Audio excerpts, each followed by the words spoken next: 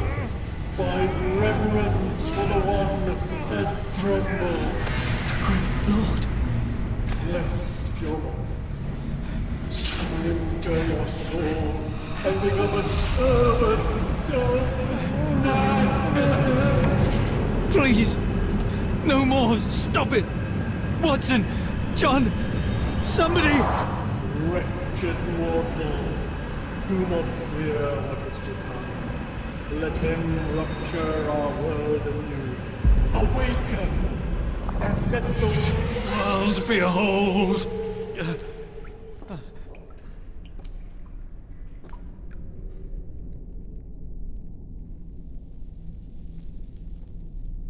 The light of the abyss is the light from the abyss. Get out of my head!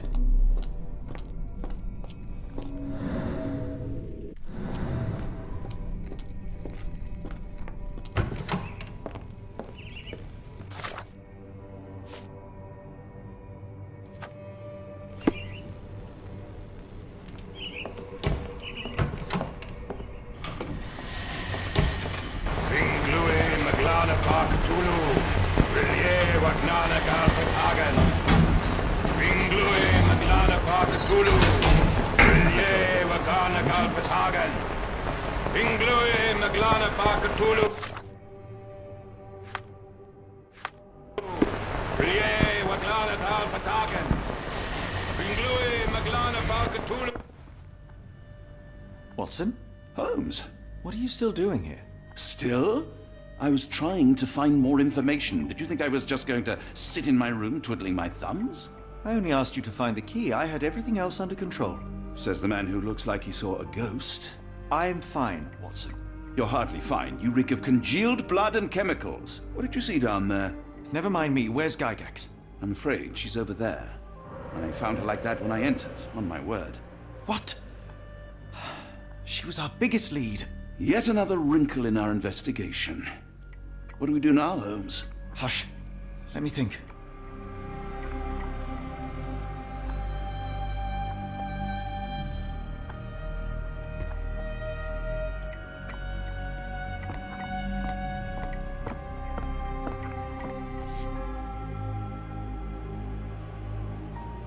Heidi, how did it end up here?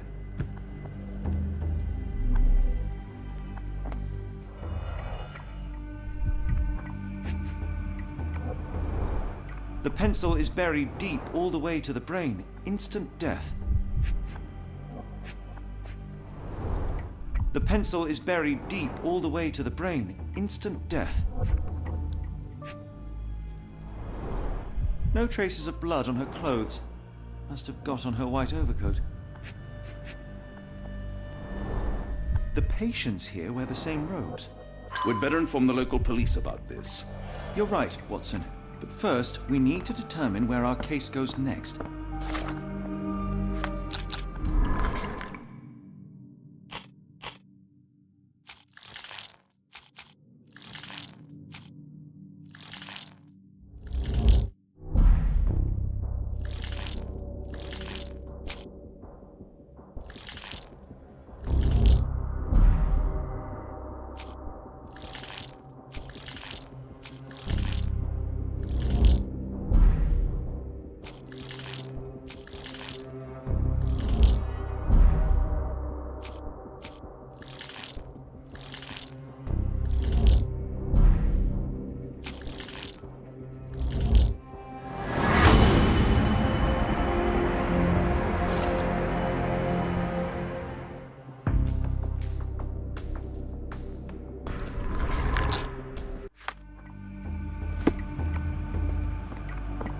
We've got what we needed, Watson. This conspiracy reaches further than we thought. I don't suppose you've ever been to New Orleans? You are joking. I seldom do. Let's go. There's no time to waste.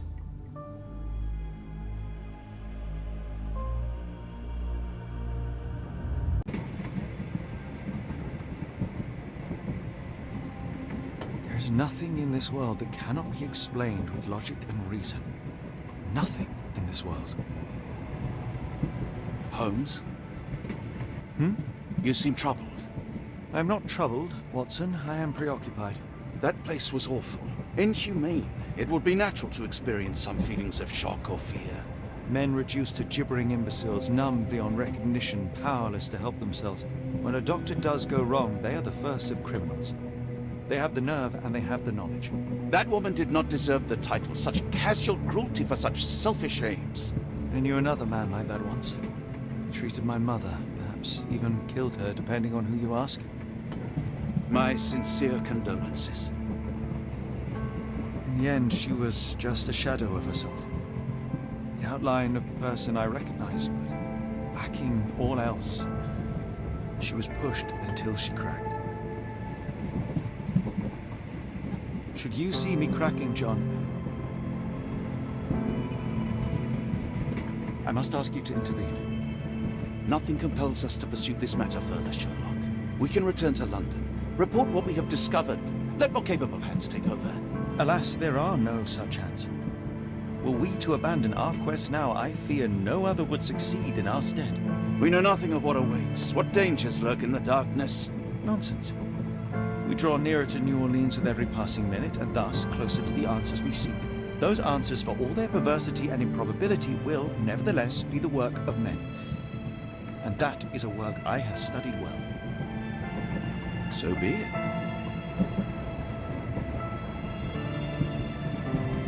I know you to be a diligent author, but if I may make one request. Kindly omit my mother and her suffering from your tale. Of course. Thank you, John.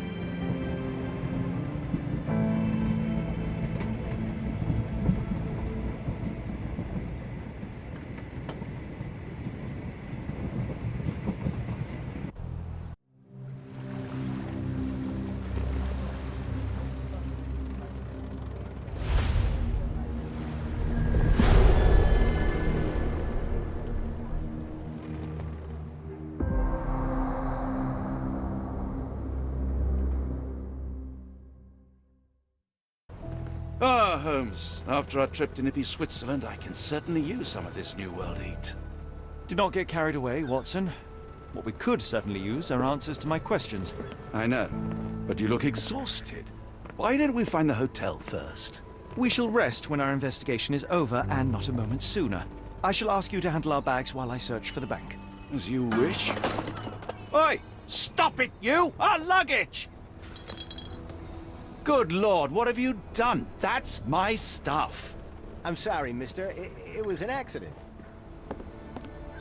Ah, not an auspicious start, is it? Never mind. I'll handle it. You go on ahead.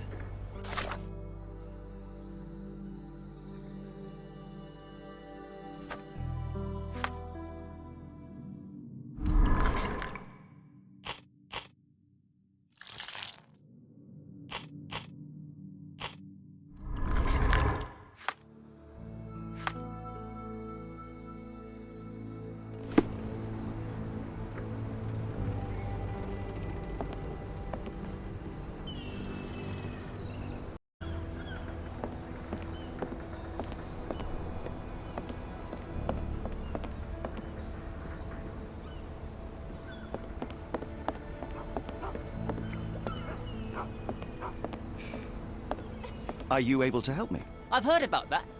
Let me tell you.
Mr. Frank Barnaby, right?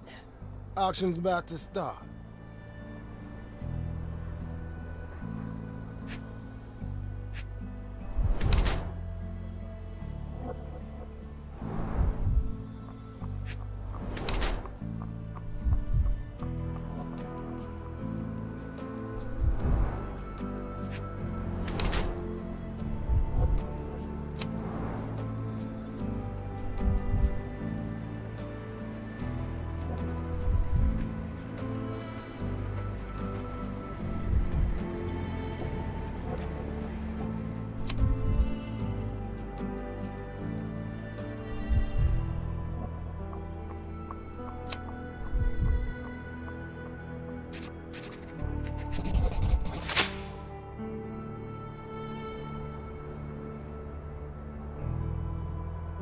You have me mistaken, sir. My name...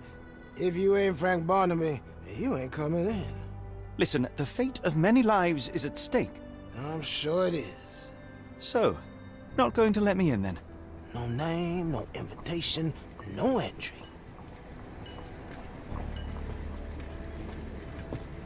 Holmes, over here. Any luck? None. They're holding an auction, invitation only.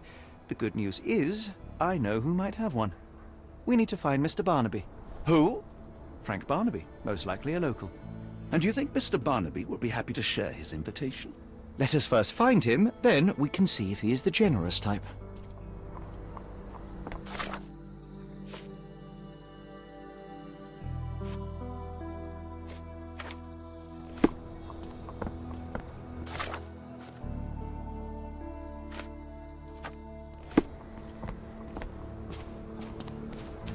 Could you help me?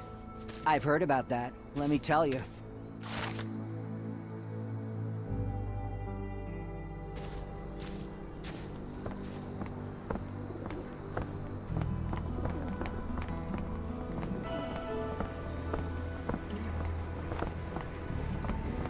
How marvelous, Holmes. A city within a city. Indeed. Those lanterns are delightful. It is as though we have been transported to the Orient itself.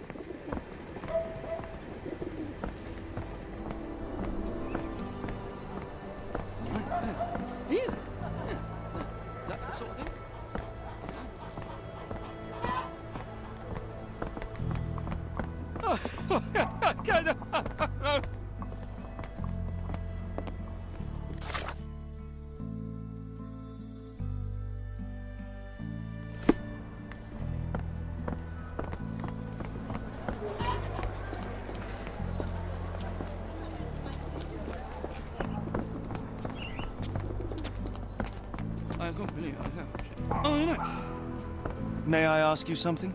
What makes you think I can be of any help? Are you able to help me? I don't wish to be rude, but I don't have a clue about this.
Locked.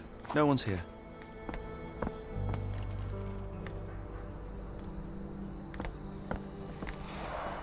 Rather unassuming for a jewelry store. Damn, he at it again. Barnaby still owes you. If he can't pay in greenbacks, he'll pay in blood. Excuse me, just one question. I'm bone tired, but yeah, I'll help you.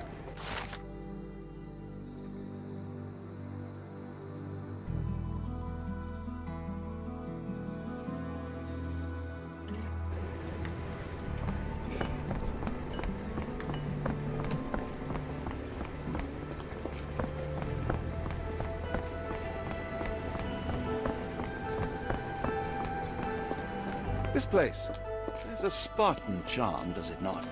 It does. My soul will always yearn for London's gloom, but it reminds me of Cordona in a nice way. Are you able to help me? Sorry, mister. Can't help you. Ask someone else.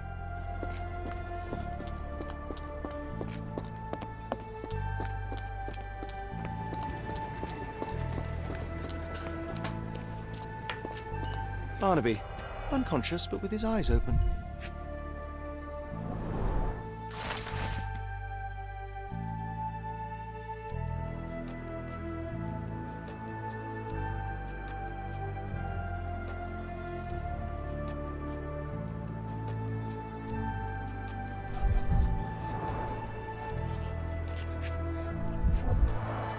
Look, Watson, the two of you are just alike. Oh, great. So I look like a haggard alcoholic. Eureka! What have you got? An idea. First, we'll need Mr. Barnaby's clothes.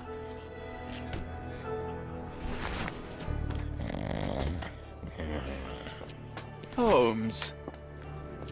Watson, time is of the essence. You will go to the bank, not as yourself, but as Frank Barnaby. Holmes, we look nothing alike. The hat and coat will do the heavy lifting. Just stay cool, play the part, and no one will notice the difference. Trust me. Holmes, must we really indulge in this farce? It worked in Switzerland, didn't it? Sure, if you redefine the word worked.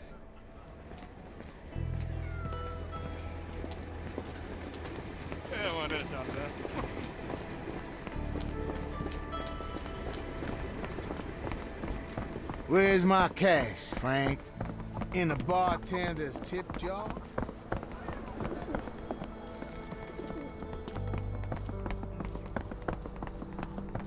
Where's the money, Barnaby? I'll wait here so as not to arouse suspicion. Mr. Barnaby. Right you are. Shop owner. Right. Your invitation, sir? Here you go. You okay, sir? Seem to have the jumps. I'm in a rush. Come on in.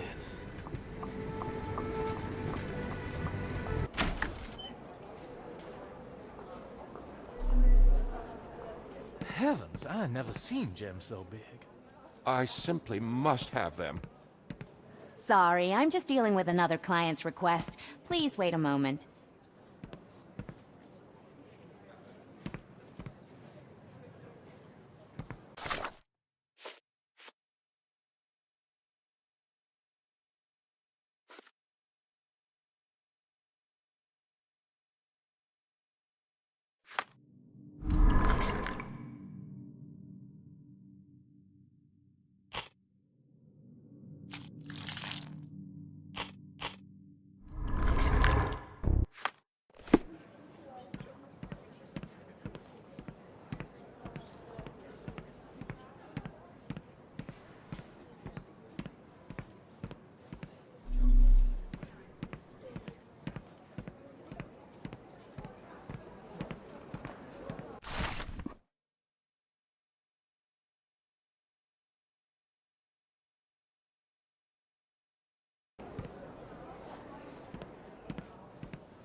May I ask you something?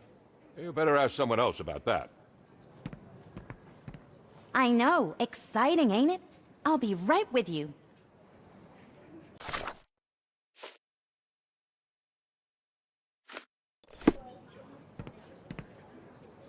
Are you able to help me? I'm sorry, but I've never heard of that.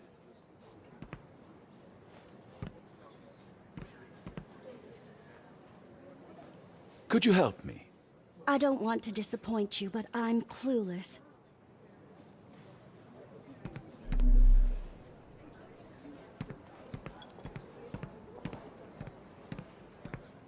This might be useful. I'll make a note.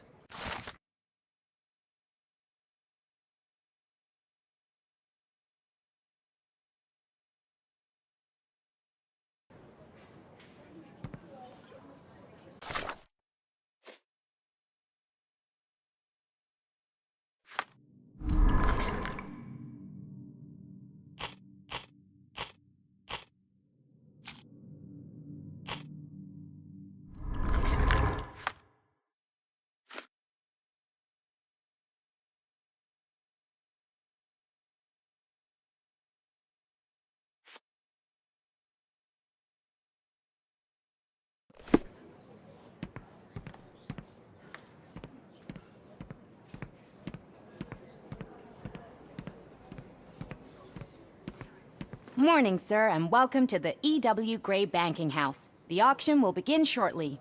Name's Zoe Clemens, and I'd be delighted to help you. Pleasure to meet you, Miss Clemens. I am Frank Barnaby. I do have some questions, if you don't mind.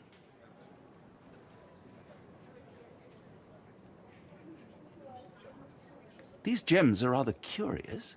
What can you tell me about them? These rare beauties are black opals, all the way from Coober Pedy, South Australia. When they catch the light, the dark stone becomes a brilliant rainbow. It's something special.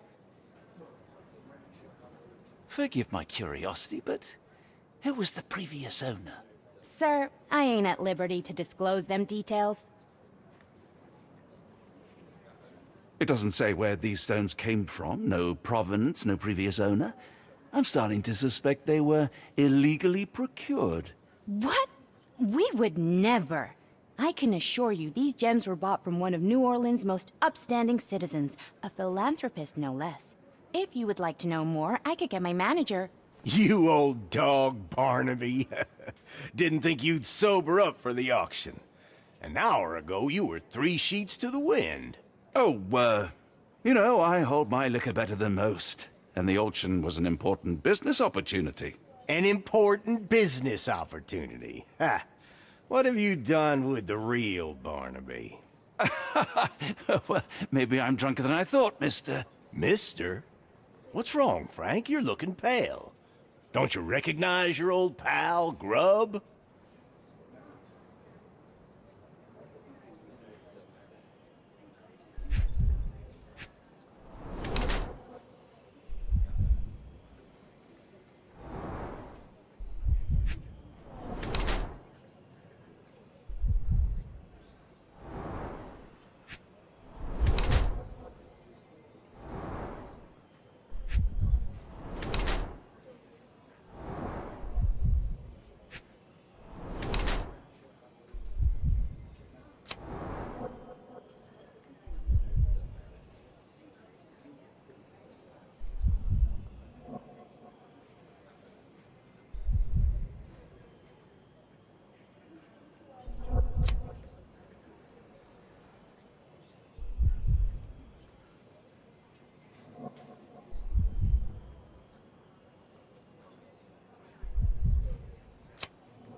Sorry, Sheriff, but I don't have time for this.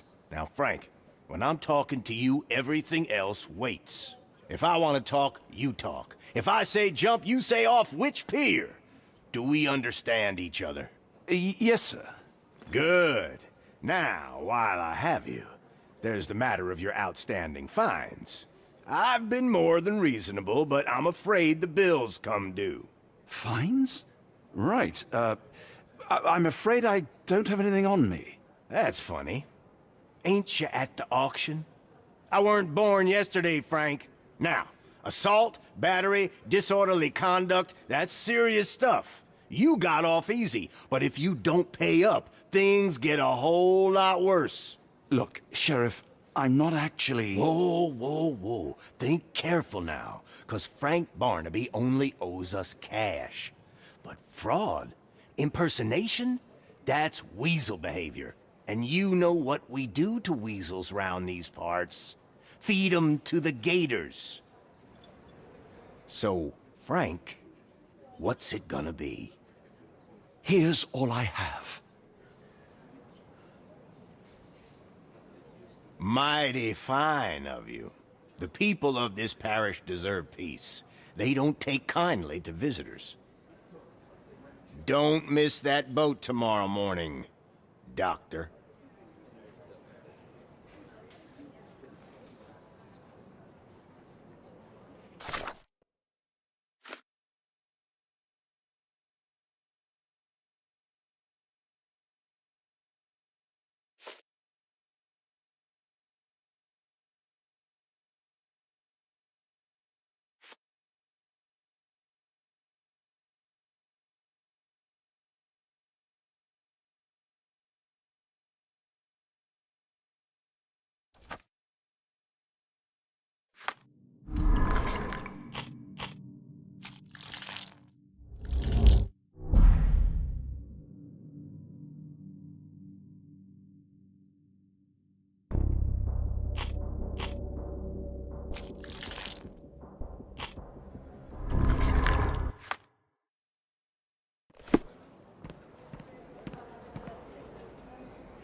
I told you, Holmes. I told you it was a bad plan. Now we're penniless and wanted criminals.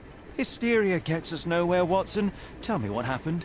The sheriff saw right through me. He knew who I was from the start. Extorted me for every coin I had. Bah, all that matters is what you learned about the gems. I shan't discuss it while still wearing that blighter's clothes. I'm going back to the boat to get changed.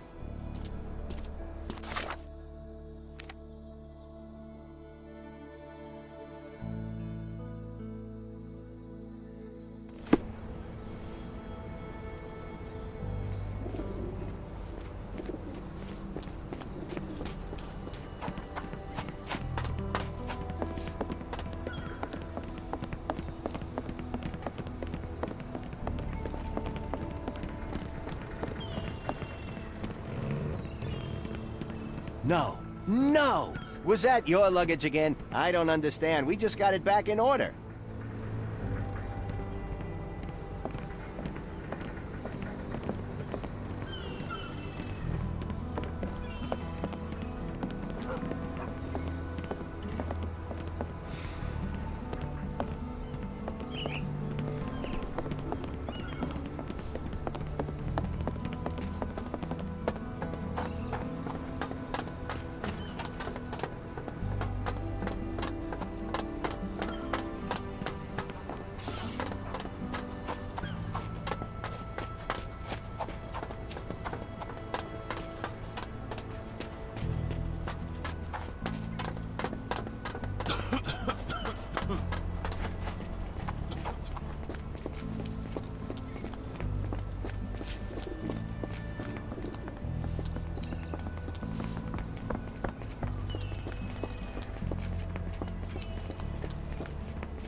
Always a pleasure to see you regular, Mr. Barnaby. Welcome home.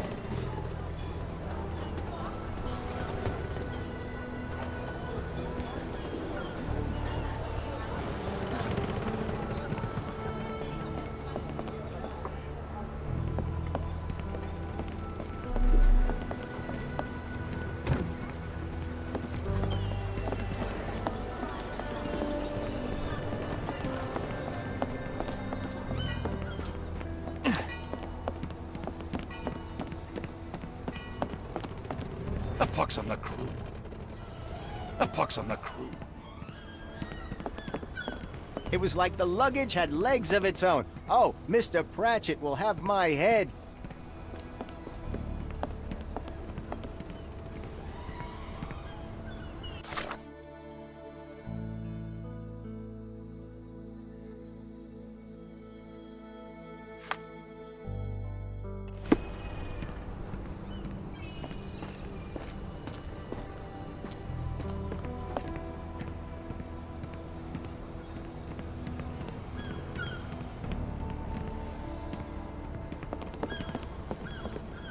You know, I think the look actually compliments you.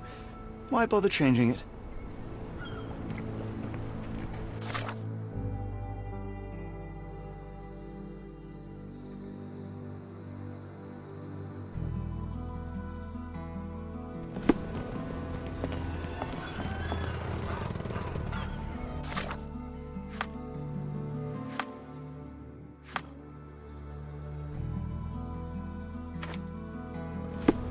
A pox on the crew. How am I gonna fish him out? Anyone got a net?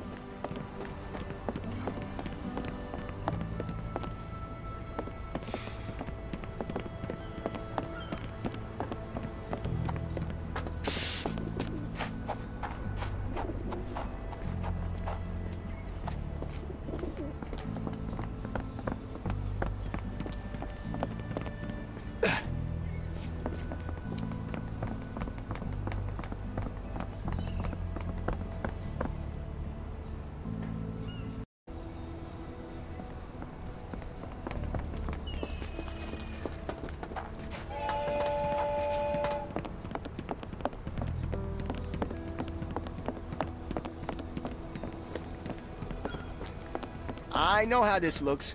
Twice in one day? What are the chances?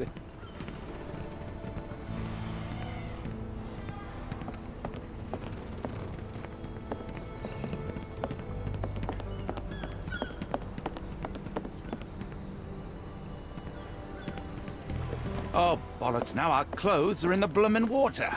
It was like the luggage had legs of its own. Oh, Mr. Pratchett will have my head. I ain't sure what you did to the sheriff, but it must have been something real hairy to have him chuck your luggage off the pier. With respect, miss, have we met before? If you were the real Frank Barnaby, yeah, we would have. But where are my manners? I'm Lucy. And you are? John, I didn't mean to be rude. I've just had a difficult day, miss. Well, it's barely noon. And you've already made an enemy in Sheriff Grubb. The man starves his gators just in case someone crosses him. John who? Watson. Well, Johnny, if you plan on sticking around, you better change that suit, or Frank's reputation will catch up with you. And then you'll be a John Doe. Alas, I think one of those gators is currently devouring my spare clothes. You've got yourself in a fine pickle. All right, come on board the Nymph of Louisiana, and I'll sort you something to wear. The nymph? Is that what it sounds like? Why are you helping me? Well, let's just say you ain't the only one who's had run-ins with the sheriff. Way I see it, this city deserves better. Now quit your stalling and head on over to the Nymph. I'll be in room 6. This Mr. Barnaby is proving rather useful. Perhaps you're not so different after all. One more word, Holmes, and I'll hand you over to the sheriff. Sorry, was that John talking or Frank? Oh, go annoy someone else while I visit the Nymph.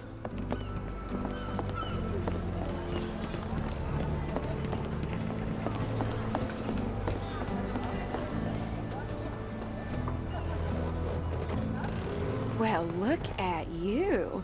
All dressed up with nowhere to go. I can't thank you enough. As I was saying, our journey has hardly gone to plan. We seem no closer to finding our missing people than when we left. Well, if there were anything to know, Champagne'll know it. She's across everything in New Orleans. Look for her in the fisherman's village behind the Creole Quarter. Thank you again, Lucy. I shall make my way there now. Good luck, Johnny. Keep out of trouble.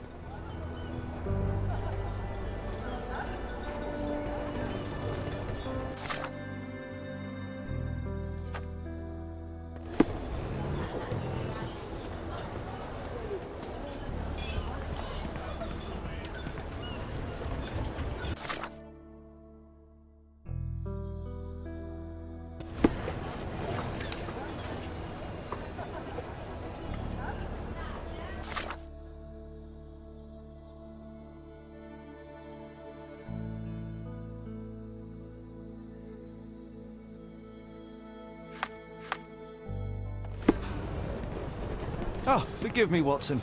The difference is plain as day. What a remarkable transformation from Barnaby. If we're critiquing wardrobes, Holmes, maybe you can explain why you used to roll just one sleeve up. Did you get bored halfway through?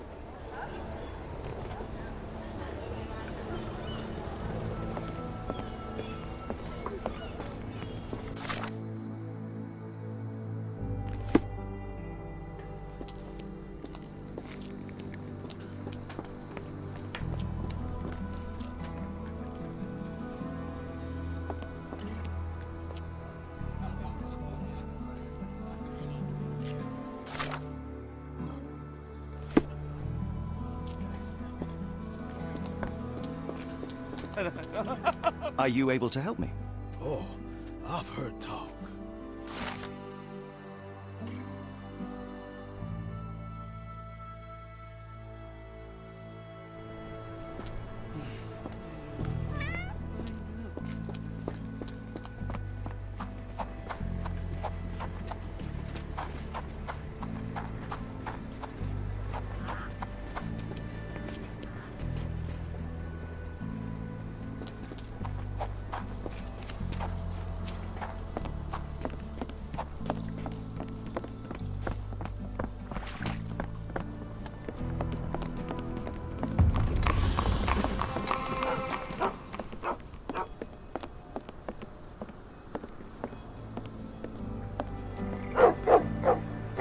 Tocqueville? Lafayette! Hush now. No offense, Sheriff. Them two don't take kindly to gents. Especially foreigners. How can champagne help you? Trip to the bayou? Feeding a huge crocodile?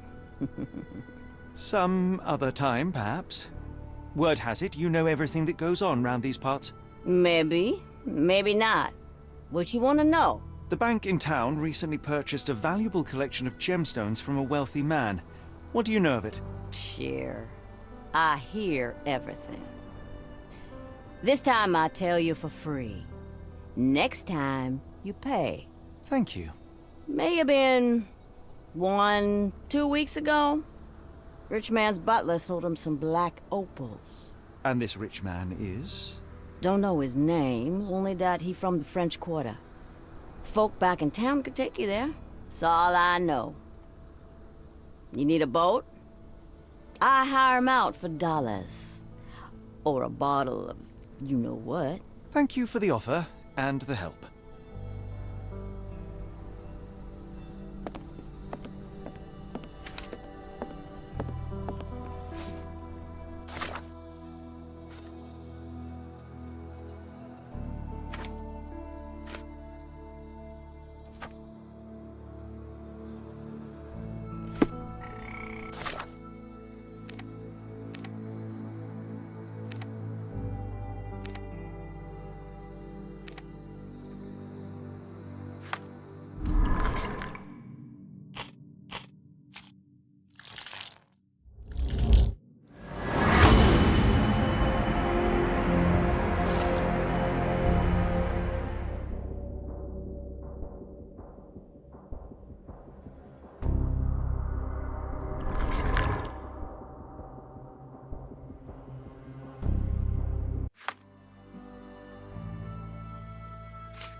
I feel much better in this suit, even if it is not mine.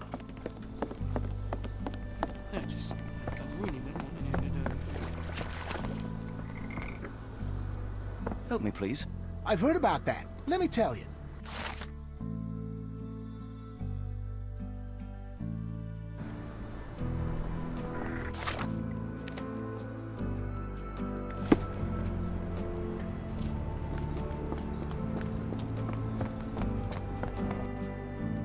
French Quarter, and get us there fast.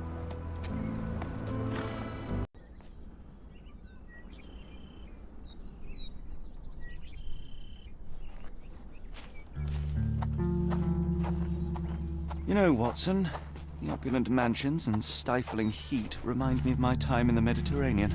Cordona does sound rather magical. Do you think you shall ever return? I don't know.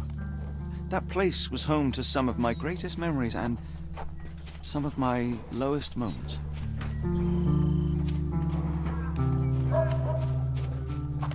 Yeah.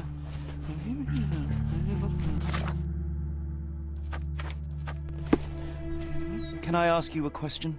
My dear fella, you're talking to the right man.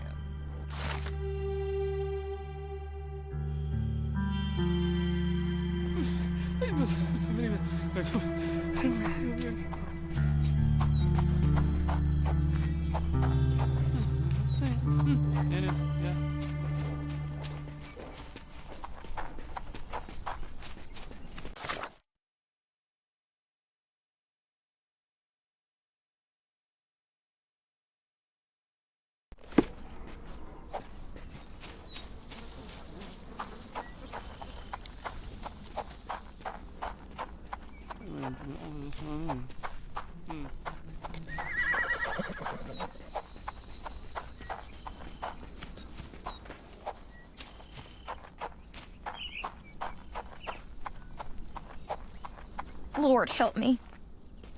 Excuse me, miss. Are you all right? What is your name? Eula, sir. Waiting for someone, Eula? Yes, sir. My brother Davy. He works for Mr. Arneson in that mansion yonder. Been 5 days now since I last heard from him. Come now, why all the tears? Something happened to Davy. I feel it in my bones. Do you think he may have left the premises? No, sir. Davy, he ain't like you and me. He's smart in some ways, but he can't talk. Not a word. He's pure and kind. Fear not. We will look for your brother. One presumes this gate is locked. Is there any other way inside? There's another entrance through the stables you could try. That's where I meet Davy normally, but I couldn't get in. See, I couldn't find the key. It wasn't in its usual spot. Please hurry, sir. Find him for me.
I rather wish my lockpicks had not been lost in the river. Along with all our clothes, books, tea.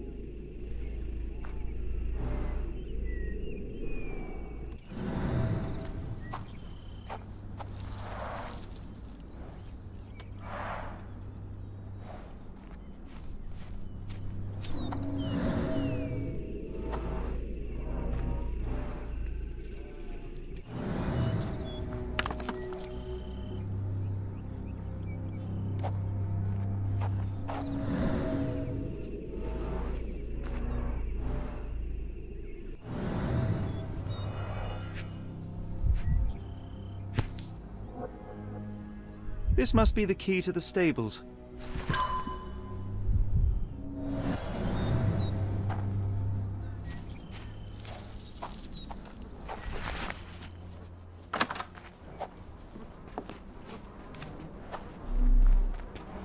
Poor animal has been suffering for days.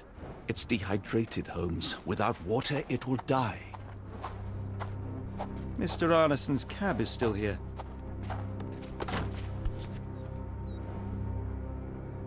Cayenne pepper. Half empty. Or as Watson would say, half full.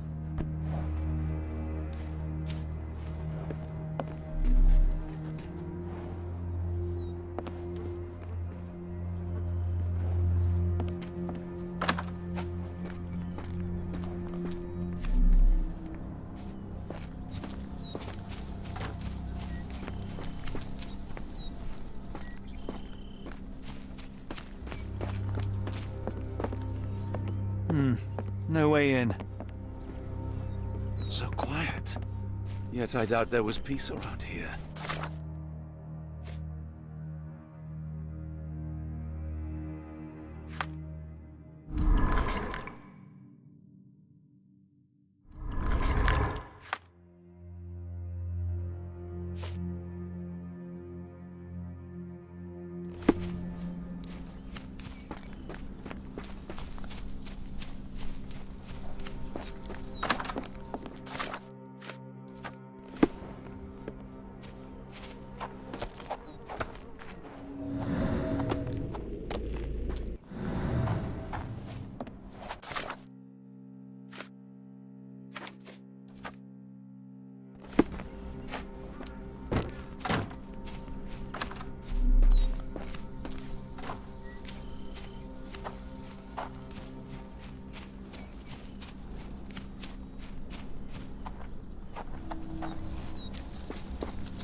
Size 10. The owner's footprints were shallow.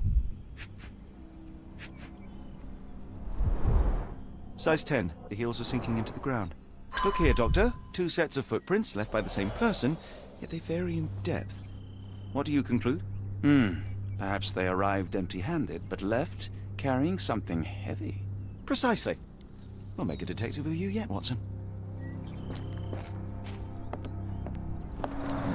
There's blood here.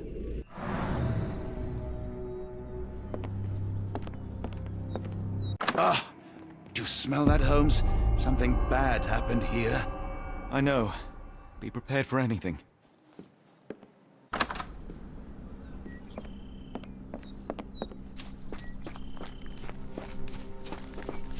More boot prints.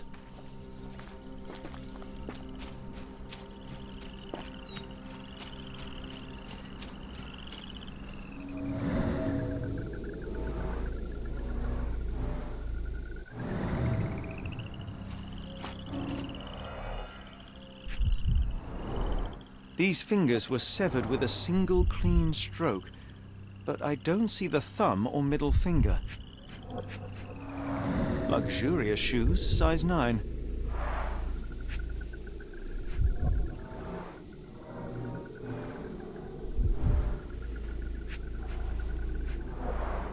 Boots, size 10. Look, Watson, animal prints. I wonder what kind.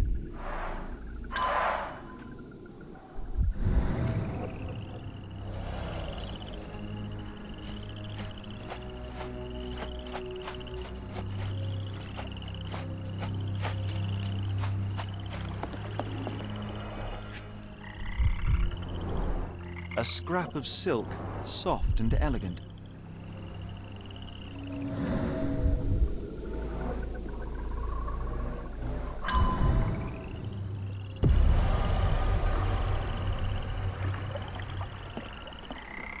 No sign of a boat.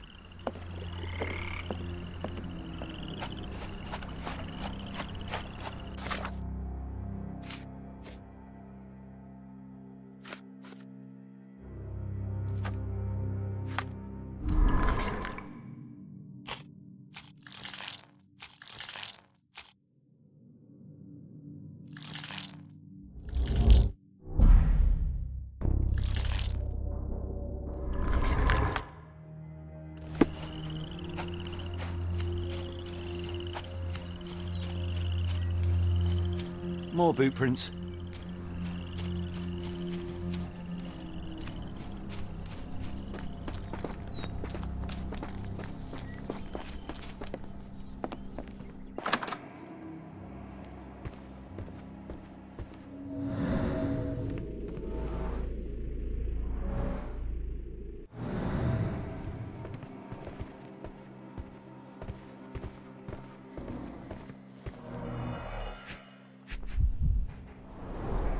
The candle was burning when it fell. Someone smaller walked over these boot prints.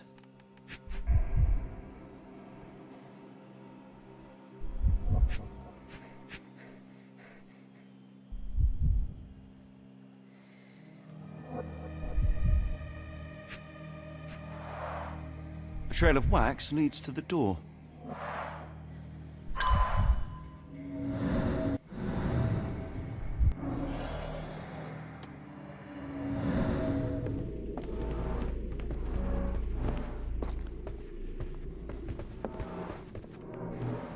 Drops of blood, but not from a mortal wound.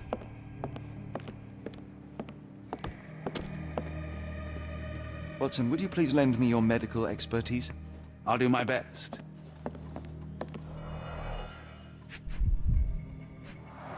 The hand can bend freely. Rigor mortis has passed. His corneas are already clouded.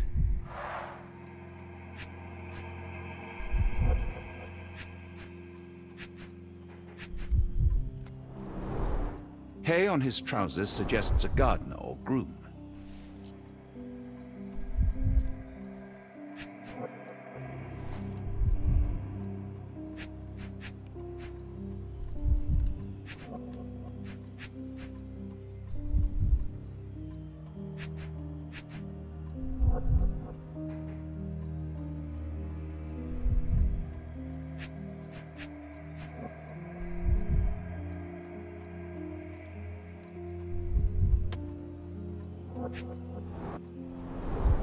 Hay on his trousers suggests a gardener or groom.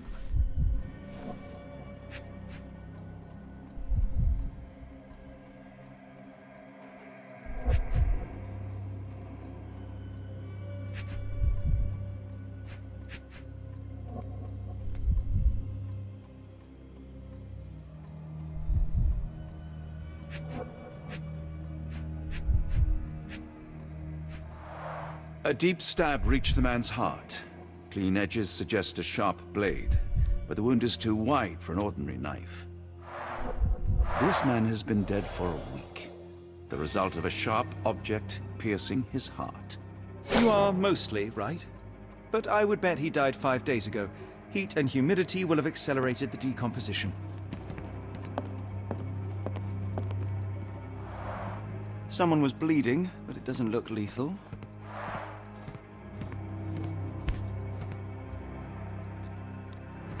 The bent end of this candlestick has blood on it.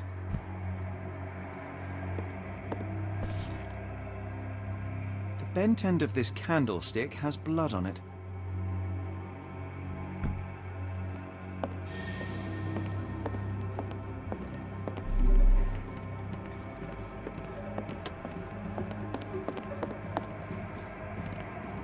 I will need your help one more time, Doctor.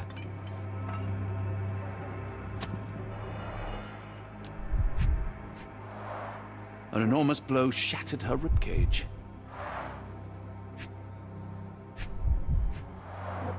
Blooded, broken nails. The poor woman tried to put up a fight.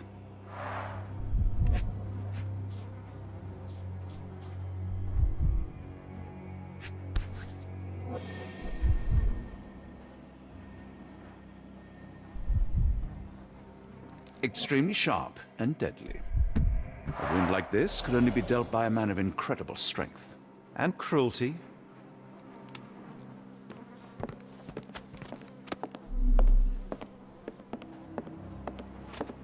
Why does it look so familiar?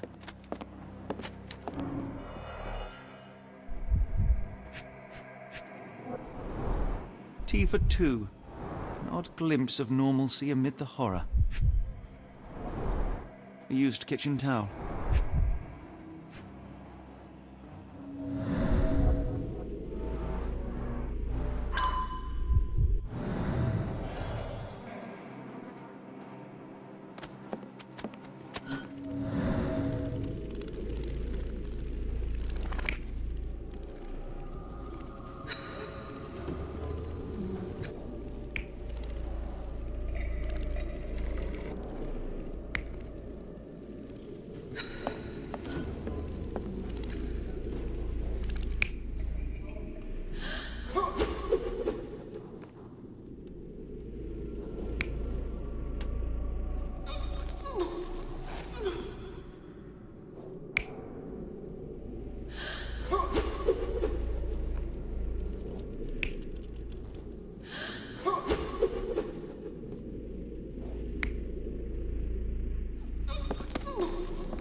burnt papers, now completely unreadable.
Mr. Arneson with his prey.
A dull book about local geology. Even I'd struggle.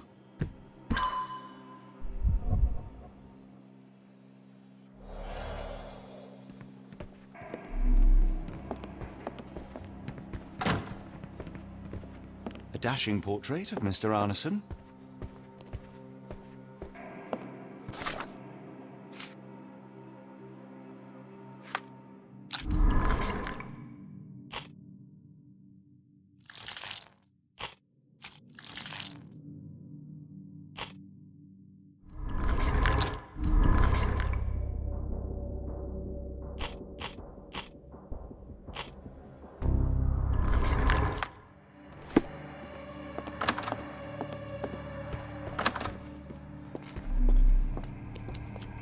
What I wouldn't give for a nice bath right now, Holmes.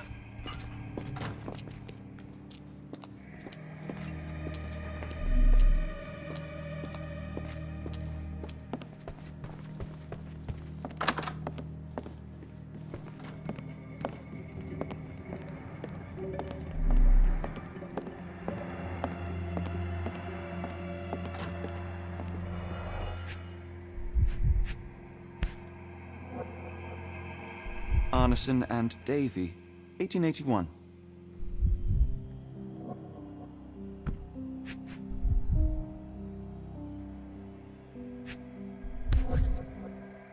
Arneson and Davy seem to have got along well. He looks more like a son than a servant.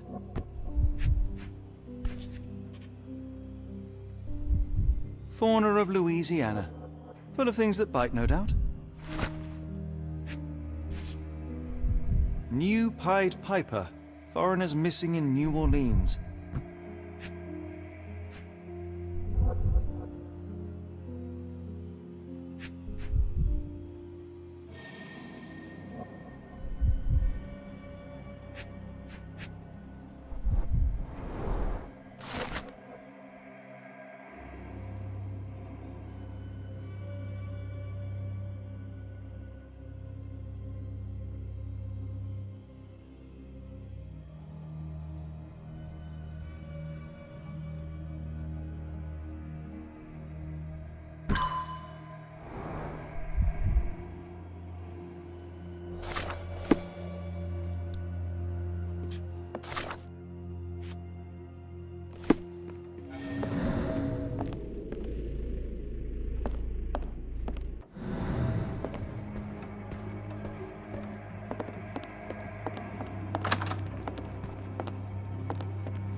Note the blade, Watson. A curved dagger, probably of Persian or Indian origin. 9 or 10 inches, I'd say.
An intruder entered through the back door at night, leaving mud traces in the hallway. Without being noticed, they picked up a candlestick and struck the man in the chair from behind. In the kitchen, 2 people were drinking tea, the workman and cook. They were startled by the noise of a falling body and went to investigate the parlor. The workman tried to subdue the intruder, but was stabbed by the attacker's knife. Judging by the wound, it was a curved blade. The cook panicked and fled back to the kitchen. The intruder followed, but since their blade was stuck in the workman, they used the meat cleaver on the table to kill her. Someone smaller arrived and discovered the carnage. They dropped the candlestick in horror and ran for safety to a room down the hallway. Meanwhile, the intruder returned to his first victim and dragged their stunned body away from the fireplace and out into the garden.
Davy, please open the door.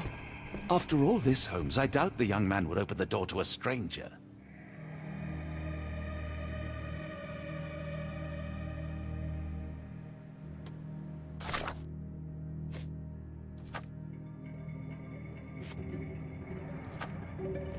Davy, please open the door.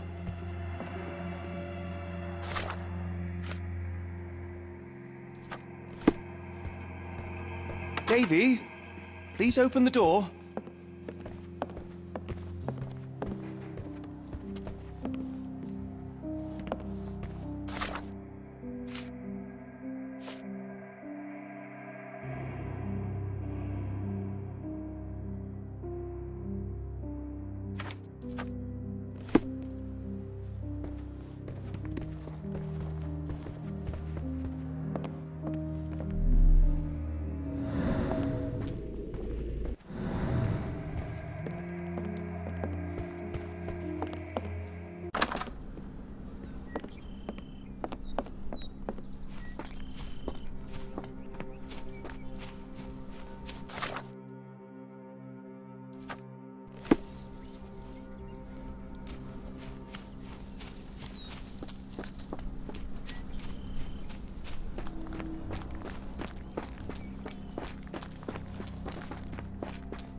Ligature marks on her neck.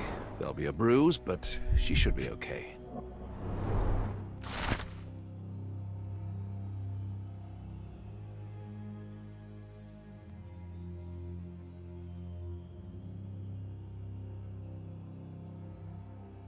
Doctor? Watson, speak to me. How is she? We were just in time, Holmes. Eula is stable, but lucky to be alive. We should take her to a hospital for a further examination. Yes. I fear I was wrong, Watson. The sheriff is not a man to be underestimated. To lynch an innocent woman just to send a message, it's evil. We're not safe in this city, nor is anyone around us. Then we must not dawdle. Help me get Eula to her feet. No, no. I will not leave here without Davy. Miss, please, we must get you help. No, I will not be deterred. I will get my brother and bring him home.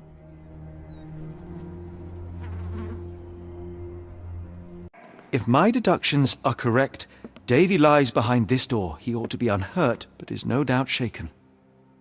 Davy. Davy, you there? Davy, we understand what you witnessed before. It's safe now. You're safe. Please, let us in. Your sister wants to see you. Everything will be all right, I promise. Yeah, them gentlemen speak the truth. Just open the door. Big sister's here for you. Davy! Oh, come here, you! Thanks, sirs. Lord bless your souls. Let me examine him, miss. I want to make sure he is unharmed. Remember, he may be mute, but he still understands you.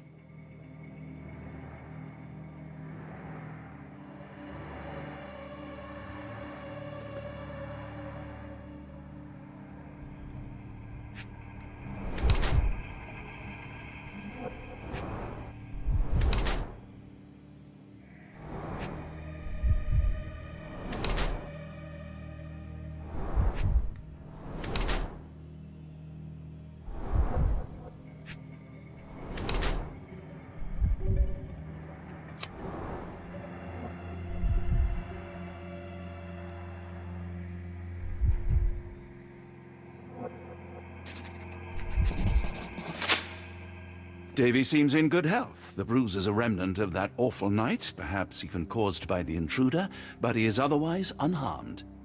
In fact, I believe life here was good for the boy. Arneson and the others cared for Davy. That may have allowed him to withstand such horrors.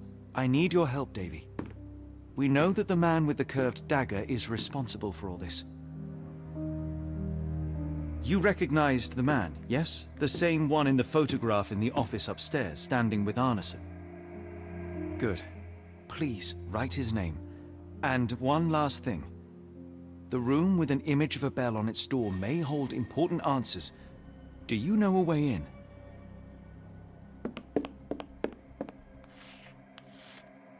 Yes. I think I've got it. You have been very helpful, Davy.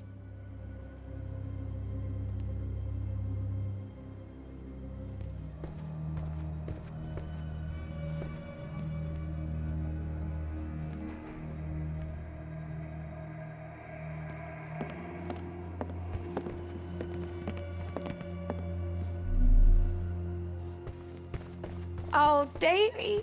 Things you must have gone through.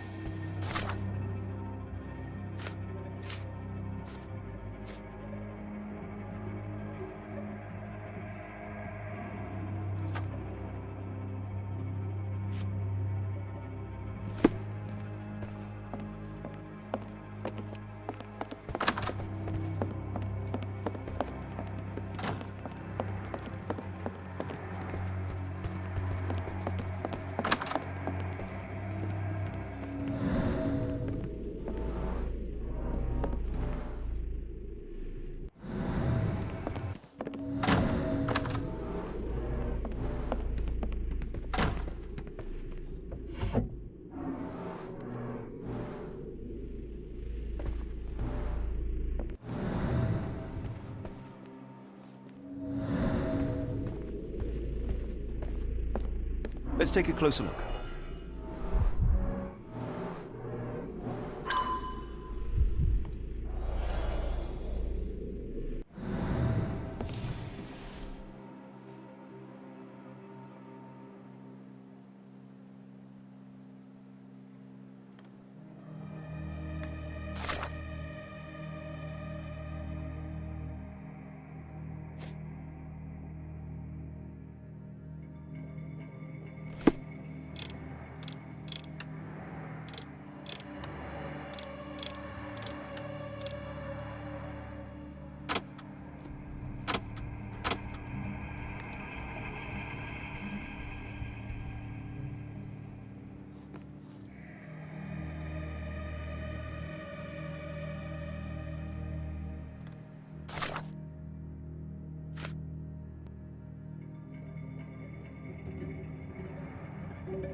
These should come in handy.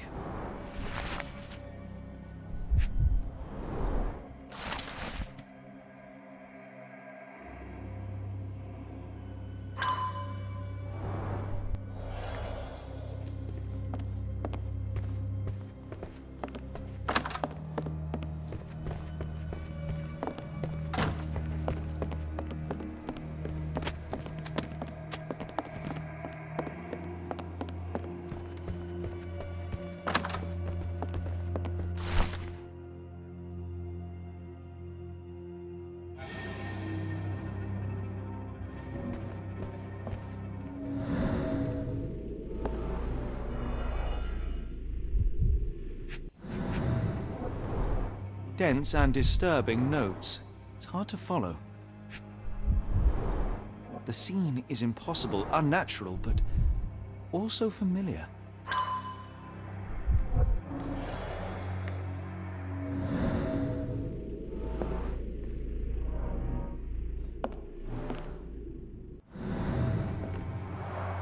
A foreigner's clothes, by the looks of things from the Near East.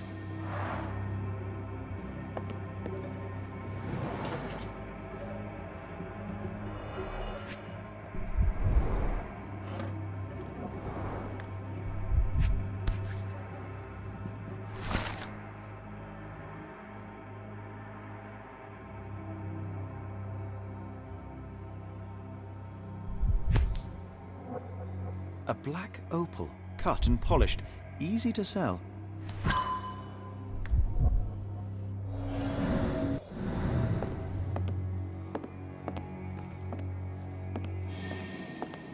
Davy is calm and collected despite enduring all these horrors. An impressive young man.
angels, sirs. All y'all lacking is a pair of wings. We must stop this, Holmes. All these atrocities.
Arneson's signet ring, as we saw in his portrait.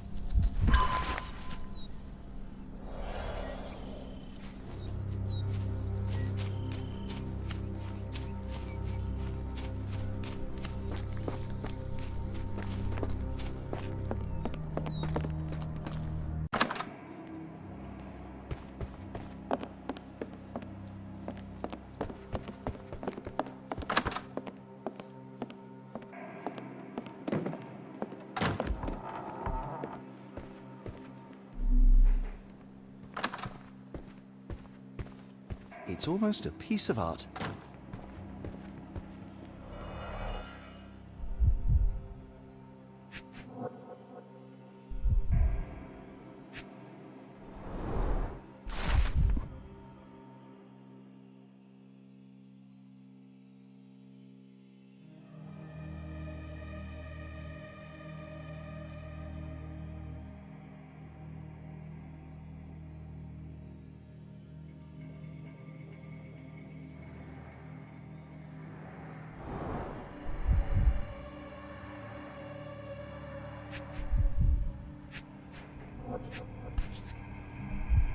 My princess, my love, my heart.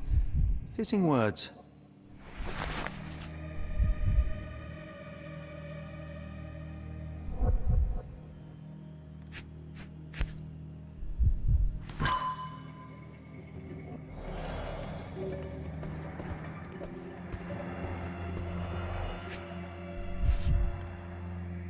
Well, isn't that interesting?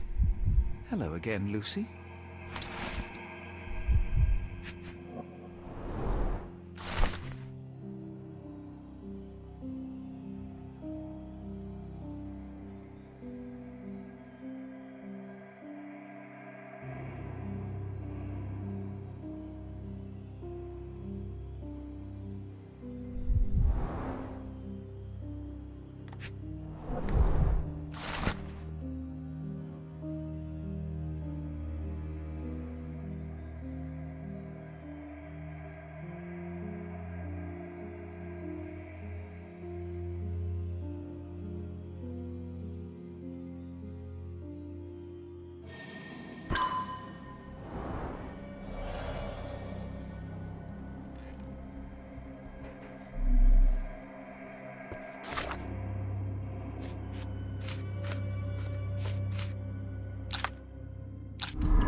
Davy, we know that Ashmat is responsible for what happened here.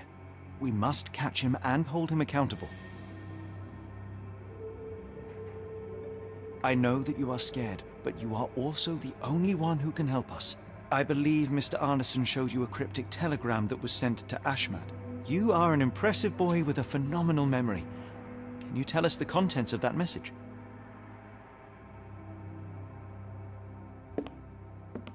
Thank you, Davy. Watson, please copy down everything he writes.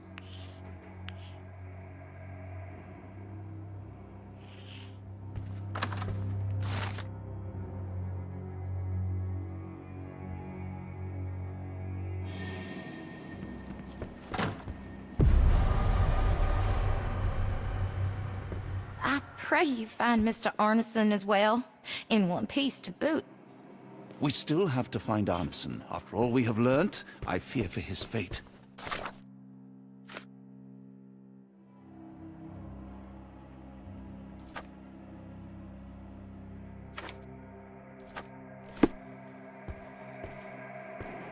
When evil tries to knock us down, we get back up. We persevere. I ain't giving it the sedative.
Got a spot in mind? New Orleans port, and quickly. Innocents slaughtered, a woman lynched, a boy forever traumatized. I fear we've crossed the Rubicon, Holmes. Davy is resilient, much like you lot. They will overcome this. You're right, but I worry this portends far worse for us. What have we got ourselves into, Holmes?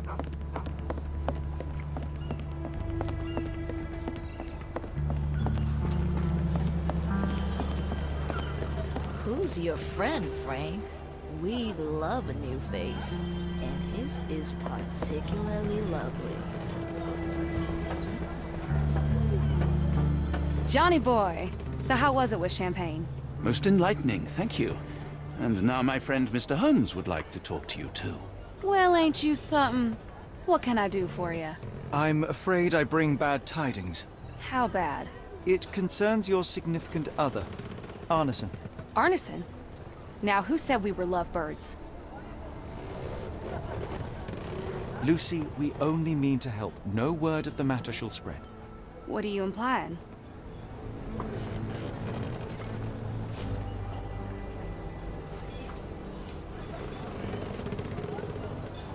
The man in this letter seemed ready to declare his feelings for you. Sounds like he was more than a client. It's part of the job. Men can say weird things when they think they're in love.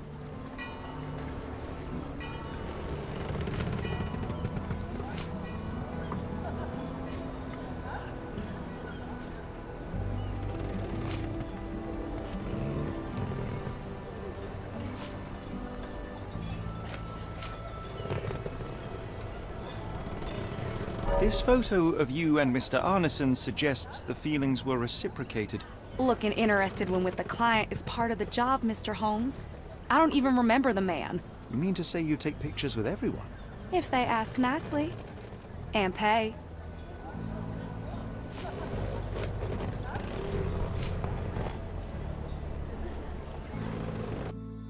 Arneson definitely paid for a ring in your size inscribed, "My princess, my love, my heart." It is for you. Arneson was going to propose marriage. Facts are clear. You know Mr. Arneson and, perhaps, even love him back. Regardless, he has been abducted. His life is hanging in the balance. Please, help me save him. Oh my Errol! What have you gotten yourself into? I didn't want to believe this could happen. Lucy, what do you know? Could it have been the sheriff? I don't know, John. This town has darkness in it. Errol and me, we had plans. dreams. We wanted to make this place better for all the folk who live here. Errol had grown suspicious of Ashmat, thought he was acting odd. He brought up the bayou. I told him to leave it all alone. The water's there. They swallow everyone. You mean the alligators? No. It's local legend. The bayou's dangerous. Any visitor that sees death's messengers, they die. These messengers, are they abstract or a landmark? They're white lilies.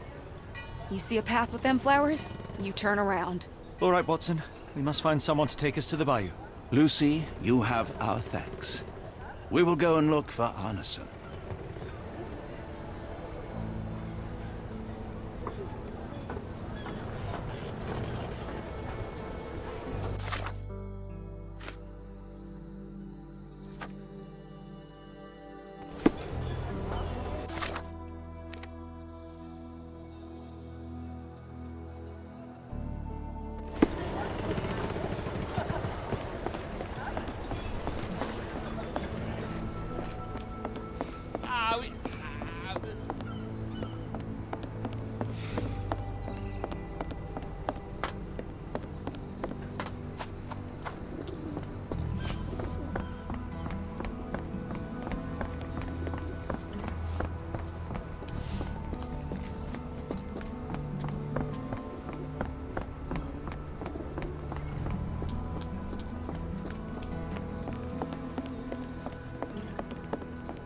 Help me, please. Doesn't remind me of anything. Someone else might help you better, sir. Help me, please. You better ask someone else about that.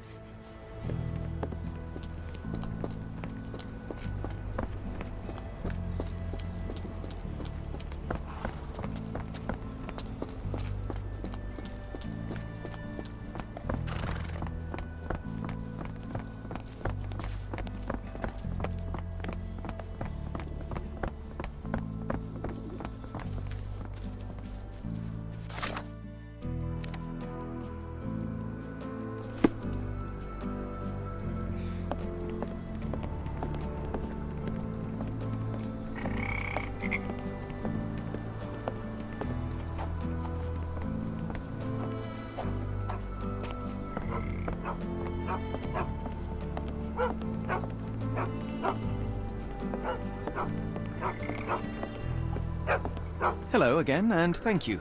Your last tip proved extremely useful. Don't mention it, Cher. Champagne ain't one for trickery. Now, if you need more help... As it happens, we need to take a short trip through the bayou into the nearby swamp. Of course, you'd receive fair compensation. It's almost dusk, and only fools go into that swamp at night. Come back tomorrow. Champagne will take you down. That will not do. We must go now. It is of grave importance. I won't take you. But if you're crazy enough to go, I'll sell you the boat. Wouldn't you know it, I came across a bottle of your namesake. Will that be enough for a boat? It's warm. The bottle's dirty. But we got a deal. I'll even lend you this rifle. If you're going into swamp, you'll need it. One last favor. The boat that we came on is to leave tomorrow for Europe. Would you kindly relay a message to the crew for us? We may need them to hold their departure till 8 in the morning. Of course.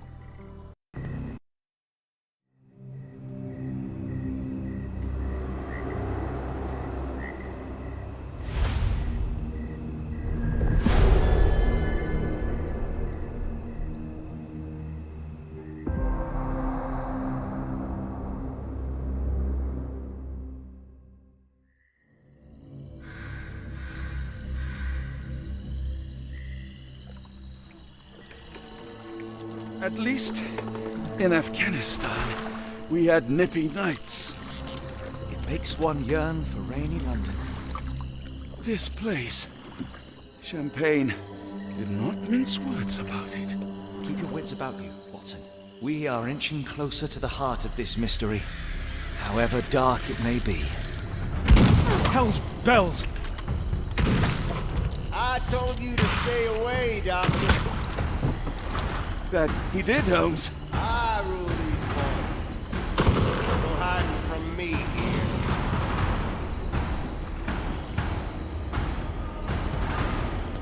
No case goes cold on my watch.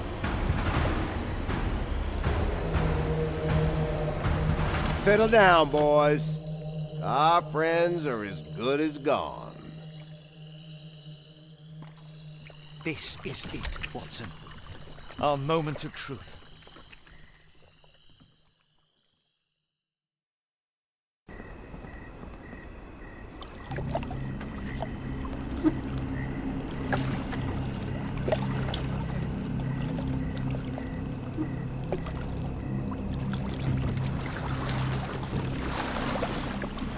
Holmes, do you believe the sheriff? That we won't escape?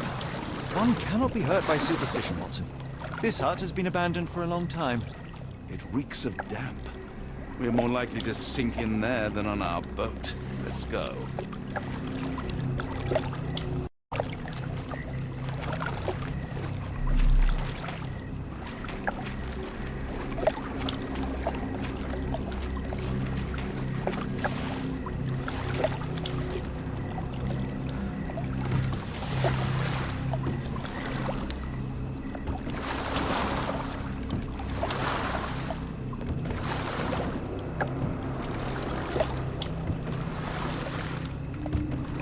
Look, Holmes! Fireflies!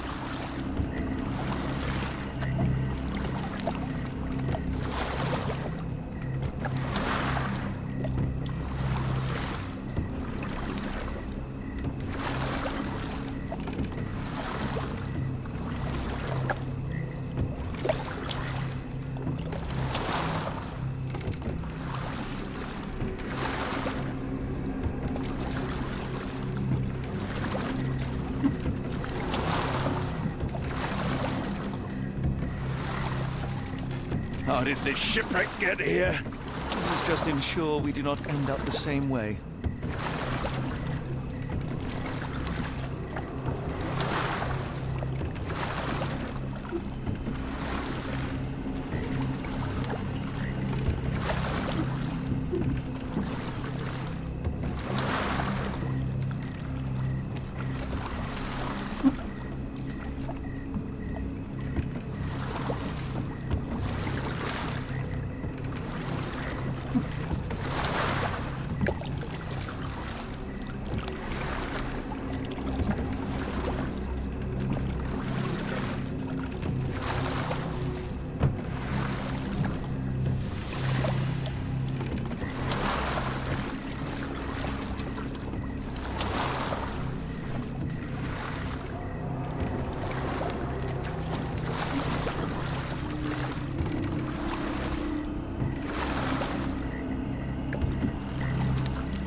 What was that, Holmes?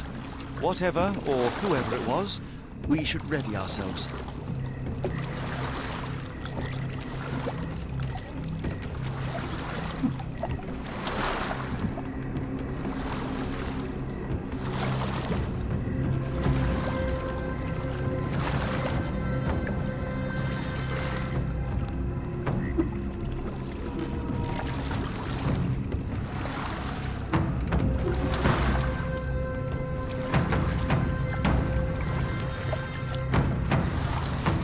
Am I hearing drums? Drums in the bayou?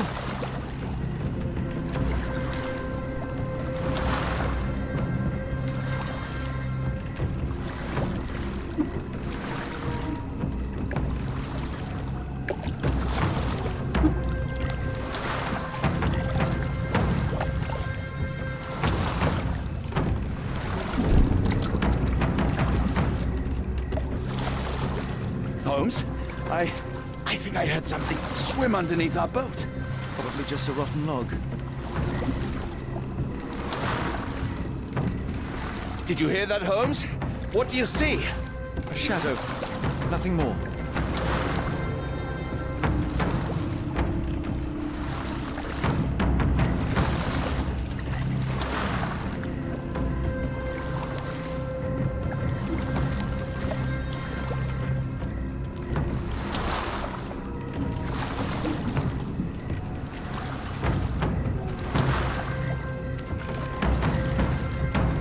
If you told me when I binned your paper that we'd end up fleeing the law in a rowboat through the Louisiana Bayou. Let us push on. There's no I time dare to say lose. you would have hardly been surprised.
Is getting thicker, almost suffocating. The stench of death. All too familiar now.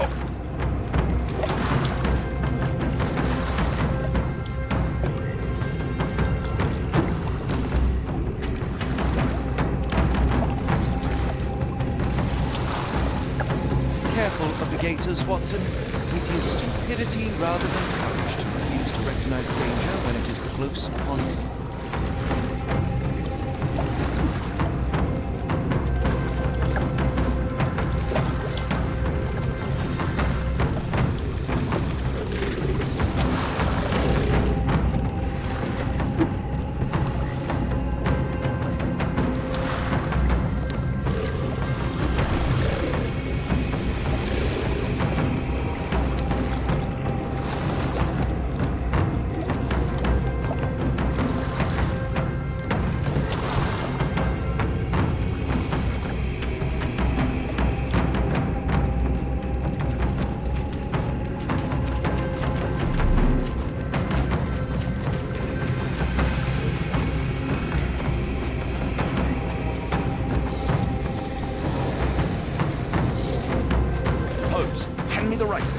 Shoot the ropes holding a few of those poor souls.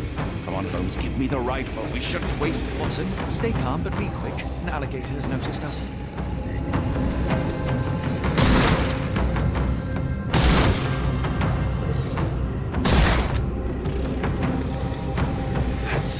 That's vicious. That's nature, Watson. Let's try not to avoid it.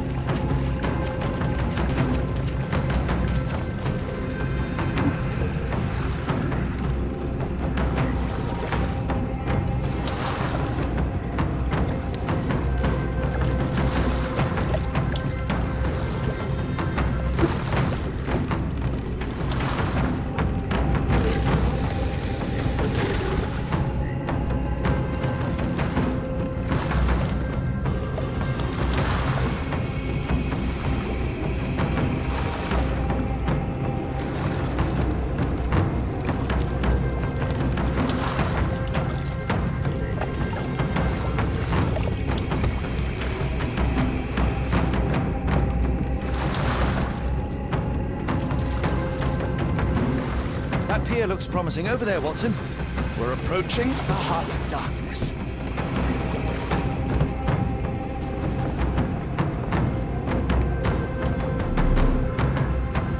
This place gives me the shivers. It looks like a boat left from here. Footprints left by a crowd of shackled prisoners. It looks like a boat left from here.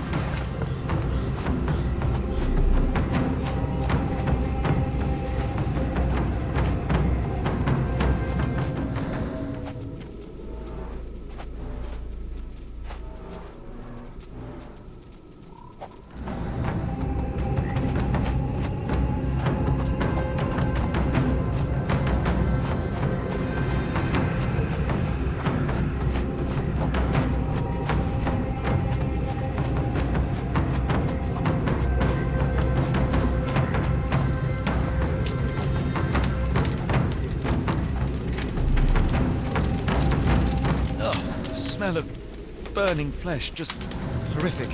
Keep away from it, focus on our task, so we may soon leave all this behind. A fiery gathering of passions and deception.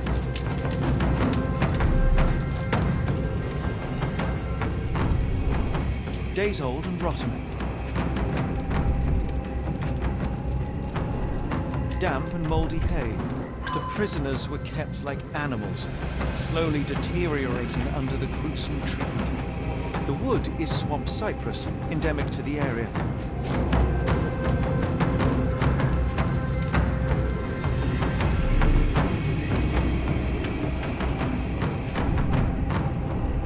The blood is dry. The axe has not been used for some time. A simple rope.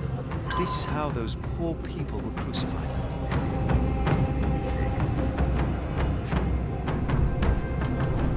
The initials EA are embroidered with silk thread. The prisoner's clothes tossed aside.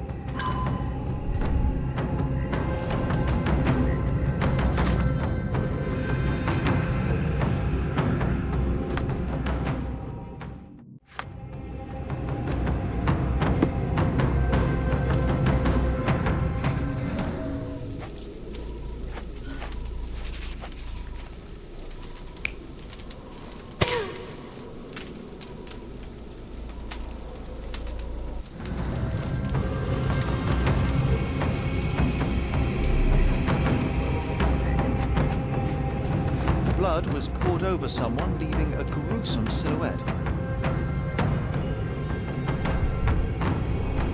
Bowls filled with blood.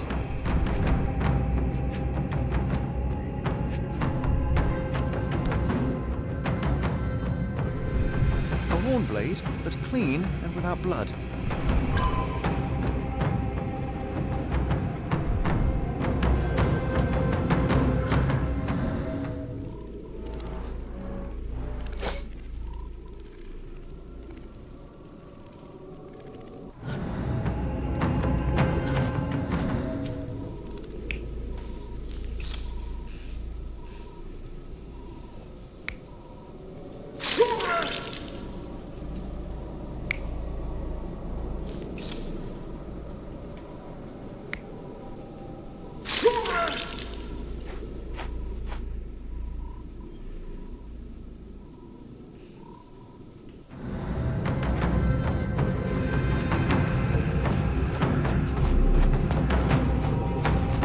Tracks lead behind the stone slab.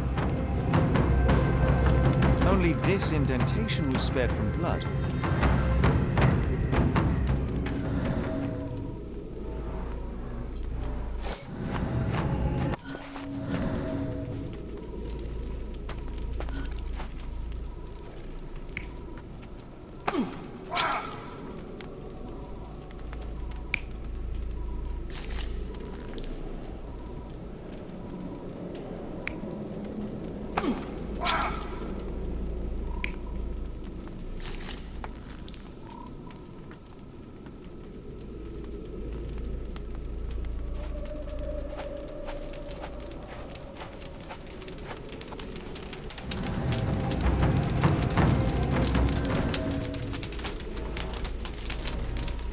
The hand tied here was bleeding in 4 places. This had to have been arson.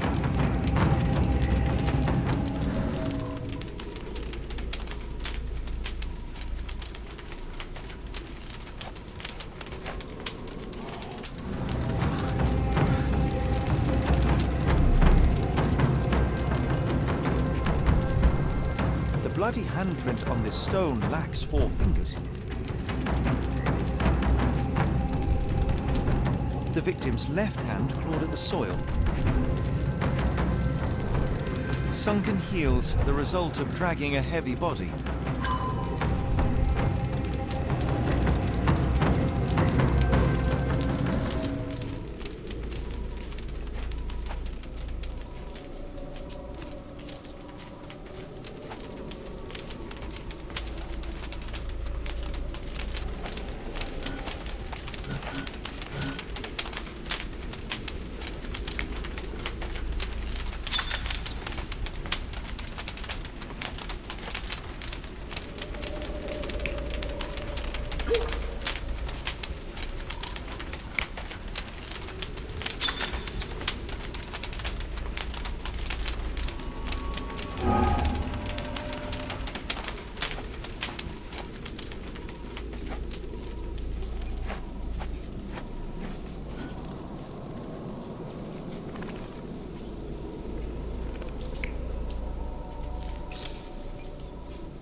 I should be glad we're out of the water, but I'm not.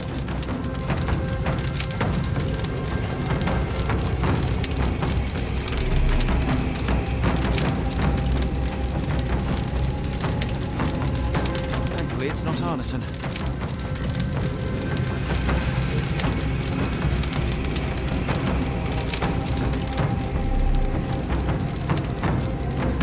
A heavy weight scored impressions in the ground 1 inch deep.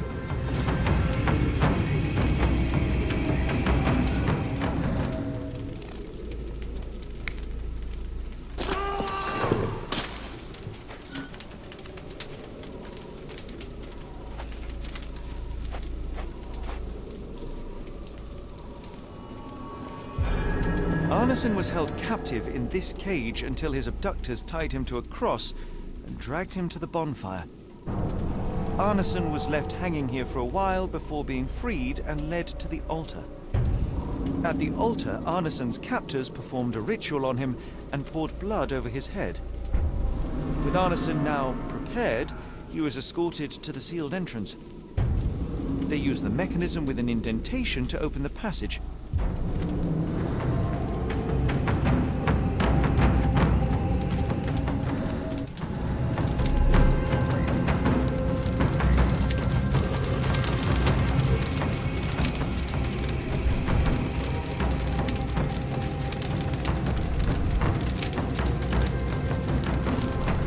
Both ends of the rope were cut cleanly.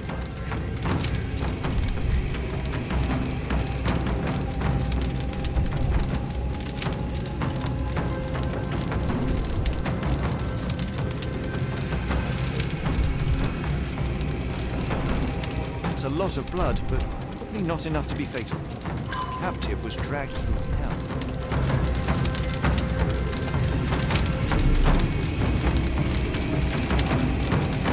This is not Arneson, just another unfortunate soul.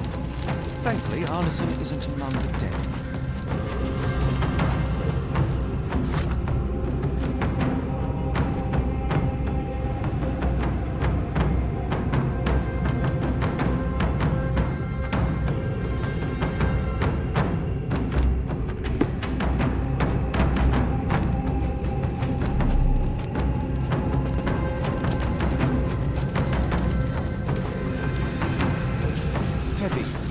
Covered in blood.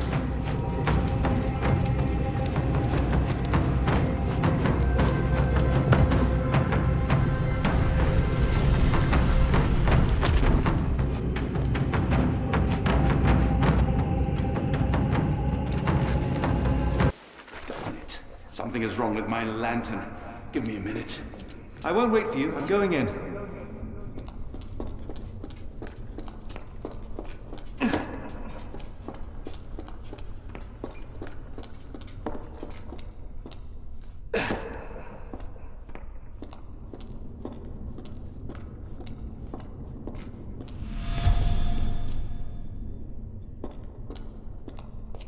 Woe betide those who take it. Walk away. Let the unknown be. That's human skin, and still warm. What's happening?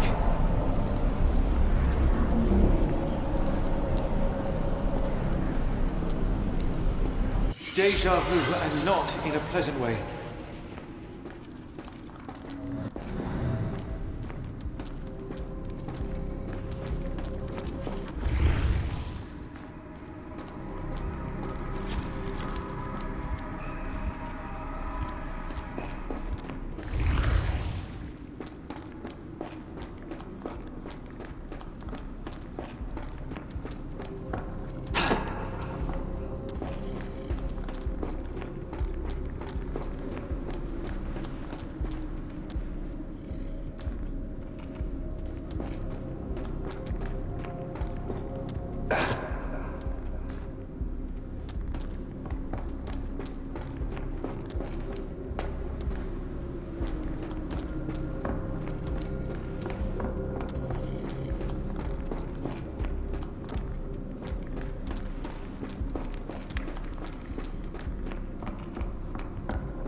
And now, axes?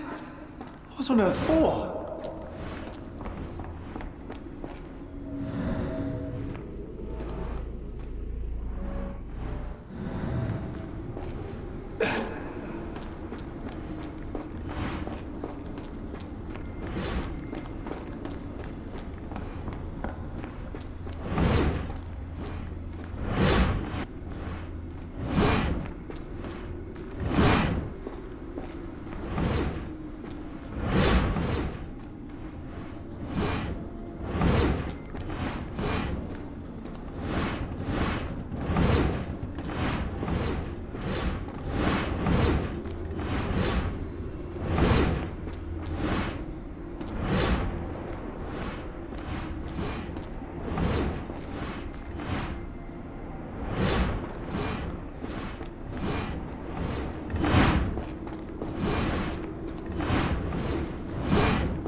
Now it is glowing, but why?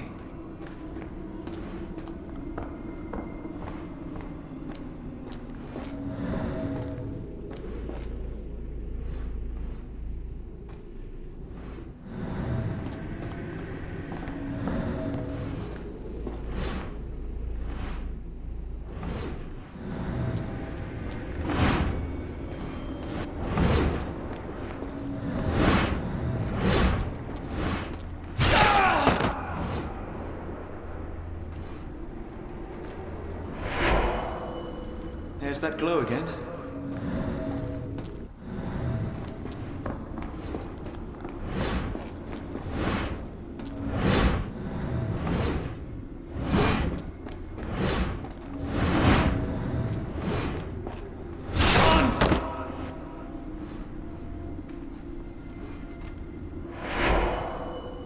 I hope that was all. I can't take any more.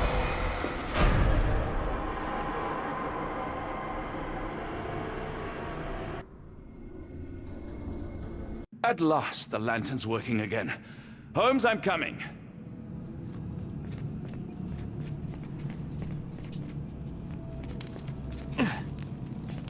Holmes, what are you doing, sitting in a place like this? How did you get here? How did you get through the maze? Tell me, Watson. What maze?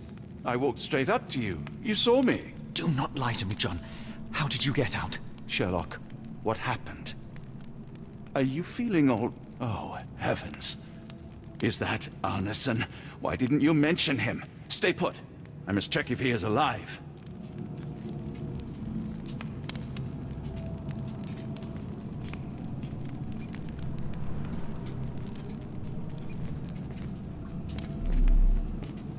I need to focus on Arneson.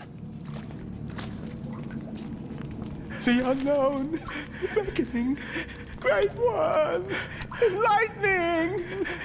I should examine him before he has another seizure.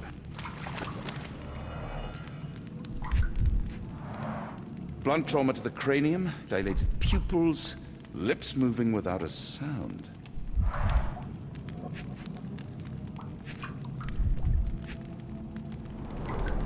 Severed fingers, the wounds are inflamed. Pulse is racing, 110 beats a minute.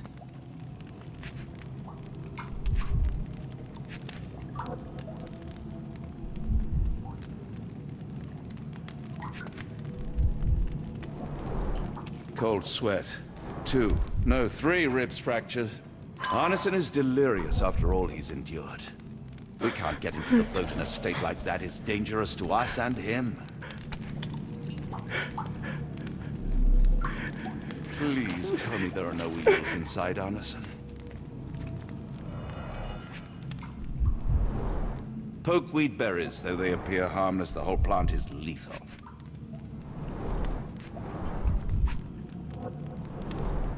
Pharmacopoeia, listing drugs, effects, and directions for use. Some kind of amanita mushroom, extremely poisonous. Odorless, watery, and hard to identify.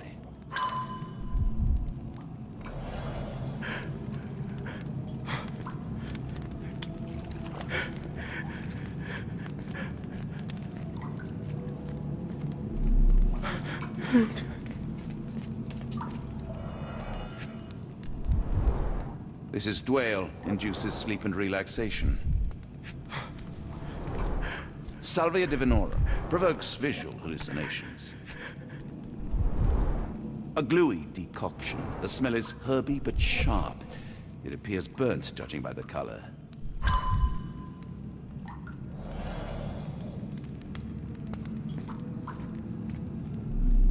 Hard to tell what it says.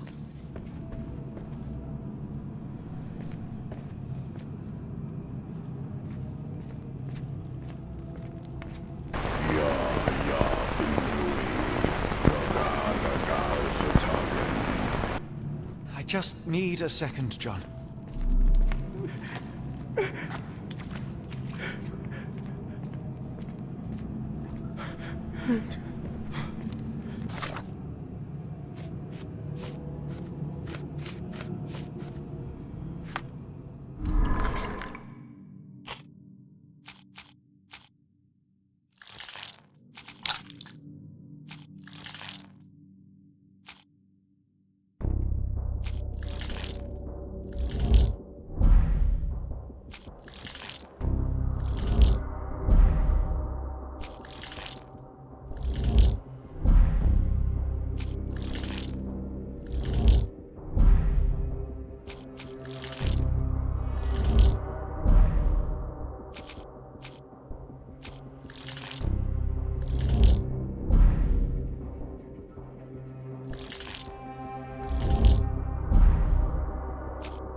This should help soothe Arneson.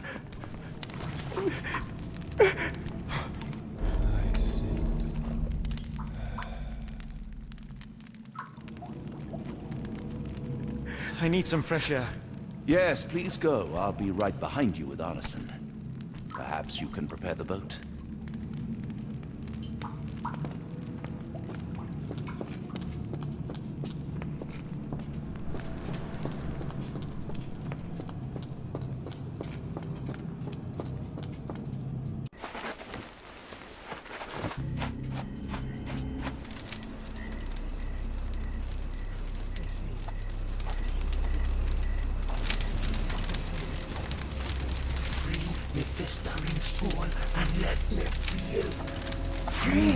Festering soul and let me feel.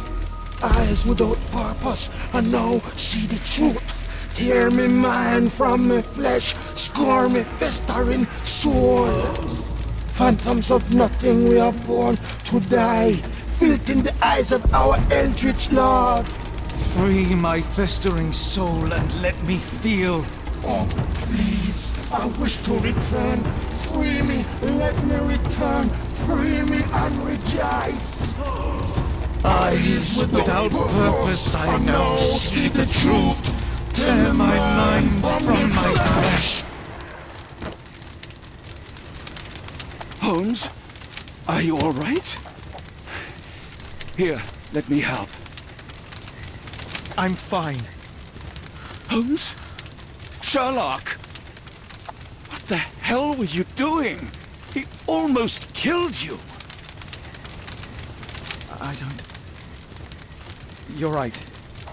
Let's go, Watson.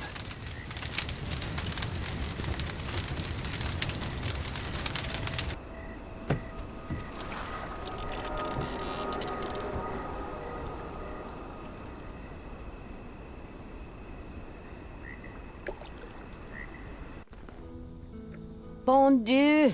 Still among the living. We are, though not for lack of trying by the sheriff.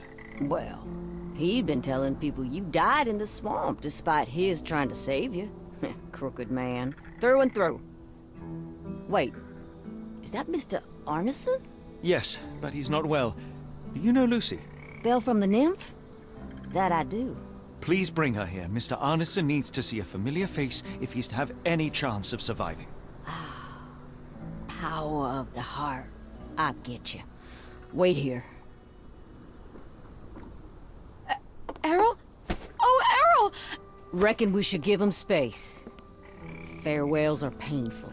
No, tell me that's not true. Watson? Mr. Arneson has endured a lot. Lost 4 fingers, a lot of blood, and some of his sanity. But with rest and tender care, he ought to survive those injuries, both physical and mental. Thank you, Johnny. I'll take care of him. Thank you for bringing him home to me. We'll be all right. Are you quite certain? Do you have the space? The resources? I will stay with him at the mansion. It is not a burden to take care of your love. His property is in quite a state. It may not be the best place for recuperation. Hush now. Champagne will see it sorted. Then it's settled. Hear that, Errol? Us living under one roof. Careful what you wish for. Oh, and champagne? I'm about sick of watching that sheriff run riot through New Orleans. We ought to talk. Funny. I was just thinking that grub did nothing to save your man. Together, I reckon you, me, and Errol have the sway to make some changes round here. I like the sound of that. Holmes, our boat. Oh, we must make haste. Farewell all. Take care.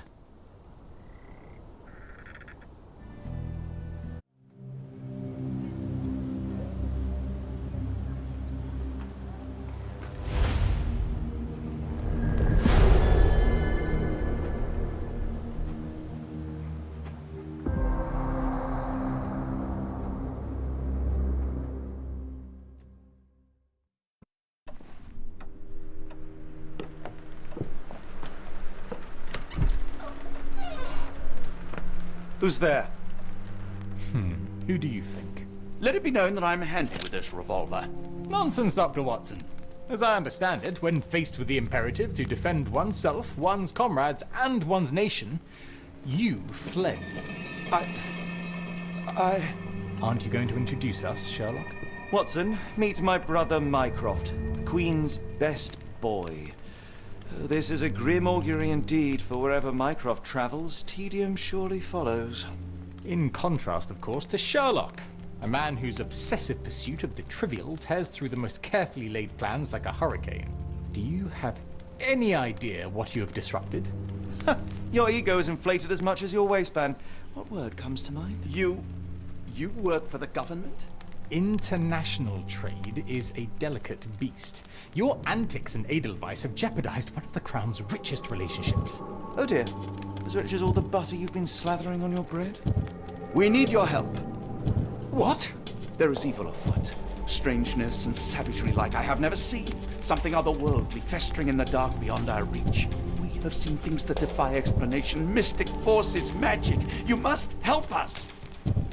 It's true. The British government does not invest its resources in the insane or intoxicated. Pull yourself together. I know men like you. Men like you grease palms, whisper in ears, start wars, and you send men like me to die in them. You and the rest of your corpulent cronies. Ha! Corpulent! That was it. Interesting, Sherlock. But as you again drift away from sanity, you find yourself another John. All right, so the choice is made. I beg your pardon? There is only us. We cannot run from this problem. I shall take the book and Davy's cryptic message to Barnes. See what he makes of it.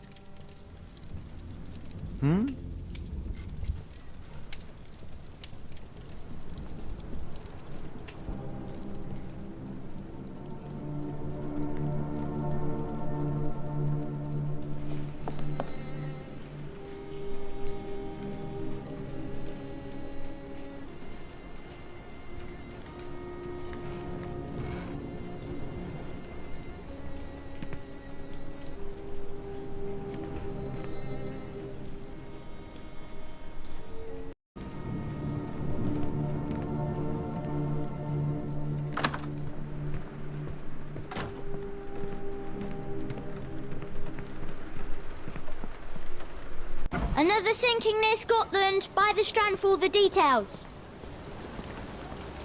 Cool. Thank you, sir.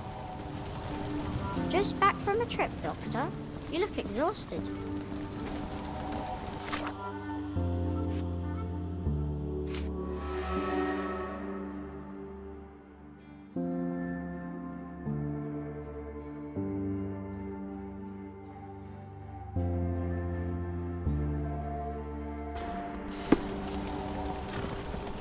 Get the Strand, get the true facts.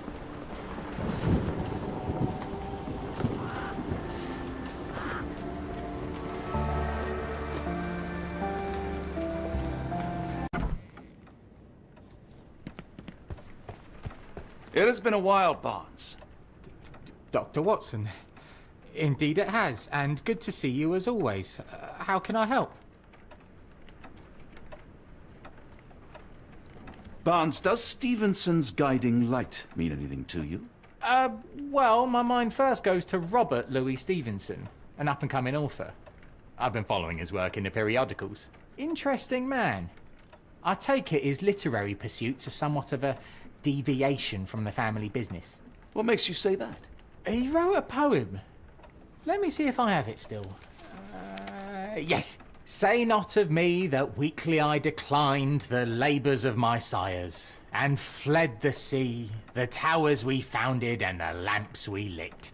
The labours of his sires. I wonder what they do.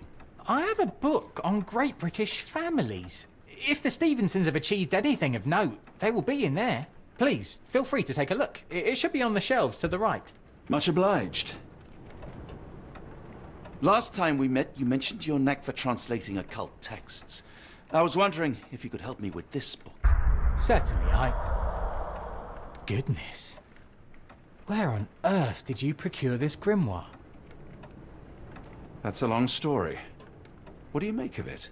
It seems to describe pagan rituals, ancient deities. Wow, what a marvel. I can try and translate it for you. Just the pages bearing that symbol. This section, really. Entity of ocean or time. Oh my. Oh, already on it, as you can tell. If you can have it done at your earliest convenience, that would be lovely. Someone is full of pep. Oh, yes. Mr. Holmes, he was quite the inspiration. Last time you were in town, he offered me some stirring advice, which I have since acted upon. Holmes is nothing if not provocative. Indeed, the thorny truth is often hard to hear, but it did the job, and now my heart is full. I'm glad to hear it. Much obliged, Doctor.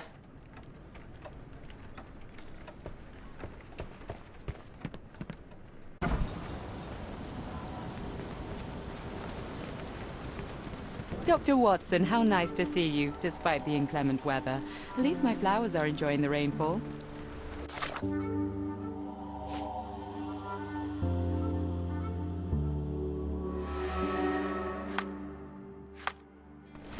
Mr. Barnes is very sweet. We're getting engaged. He said he can provide for me and that I can stop working.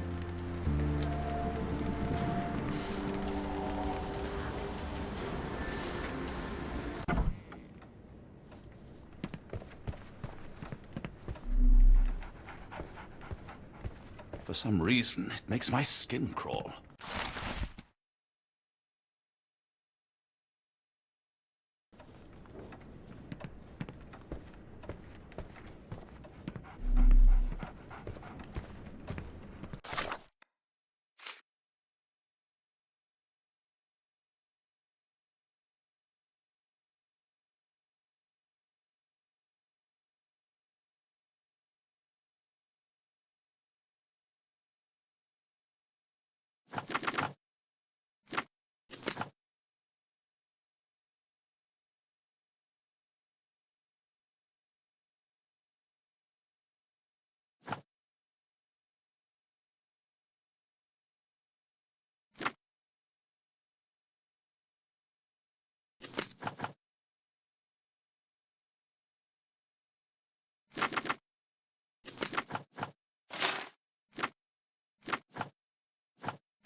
A moment, please.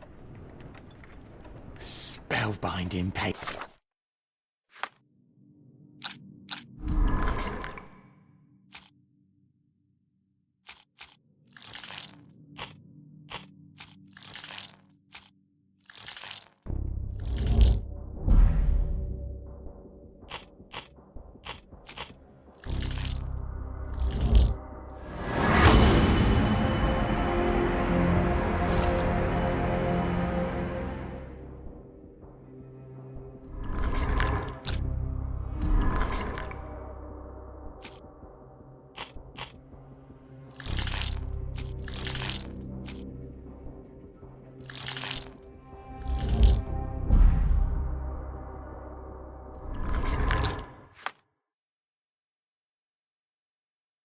pages. Say, do you possess coastal maps of Scotland? Indeed. Have you figured out what the Stevensons are known for? Feats of lighthouse engineering. You have my thanks for the book. My pleasure, Doctor. Do you need any particular part of the coast? Loch Harbour, West Coast. Right then. I'll unroll it on the desk. All yours. In the meantime, I will attend to my translation. Much appreciated.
Doctor!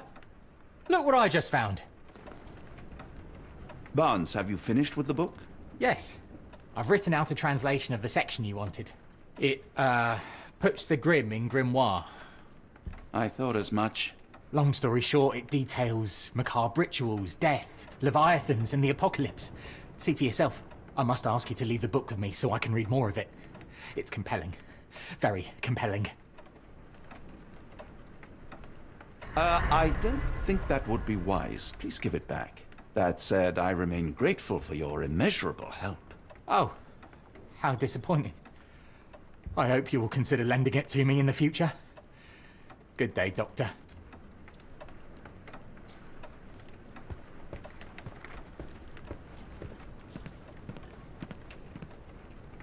Mycroft, here to buy a book on fraternal dysfunction? The Holmes family is beyond counseling, Doctor. True, more deserving of scientific study. What do you want? I came to warn you. Perhaps you have a moment to... Sorry, I reserve Tuesday afternoons for time with friends. I'm worried about Sherlock. He's not well. You should know that he has had episodes in the past. Detachment from reality. He will need your support. Such gall. First you crush him under your boot heel, now you ask me to pick up the pieces. Your emotions are impeding your rationality. He needs to be distracted, diverted into something less harmful. Surely you jest. Only one thing shall truly bring him peace of mind, and that is solving his case. The last case he pursued so doggedly was Cordona. He came home a wreck, and this time I fear he may not return at all. You are not his father, Mycroft. Not anymore. He is a grown man, a brilliant man. I know you care for him. I just wish you also respected him. The Crown cannot help you. But I can. Give him this. What is it? A confidential note tied to his case. He may see value in it. Just do not tell him it came from me. Oh, speaking of the Crown, perhaps you can help us with another matter? It requires some local knowledge. I'm all ears. For your eyes only. Here is a folder with all the details.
Well, I'm not getting in here.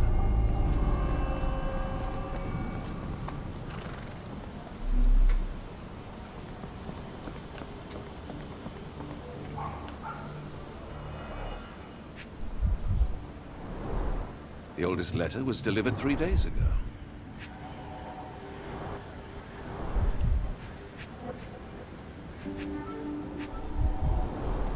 The milk has soured.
Can you satisfy my curiosity?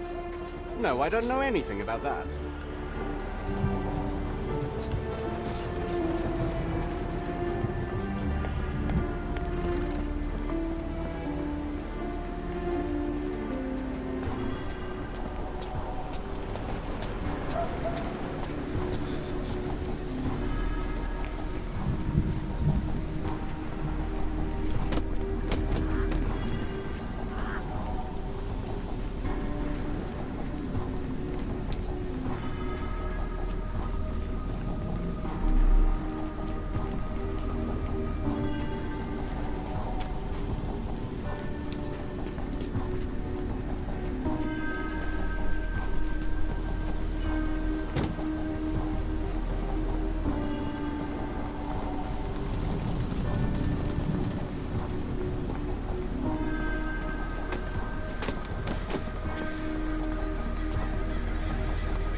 Could you help me?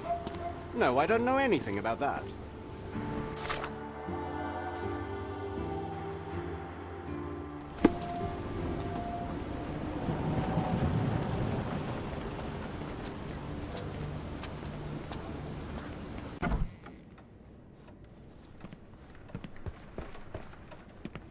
What is it now, Doctor?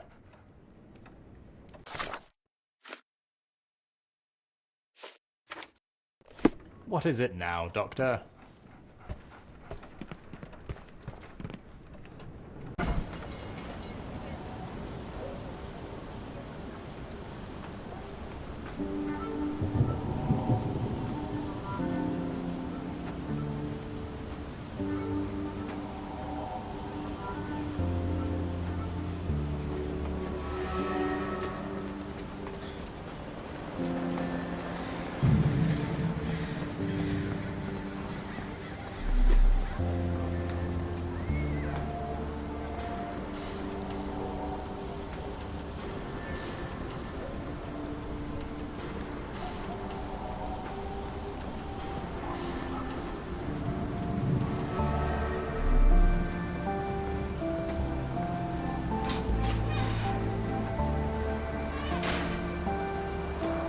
A wasp's nest.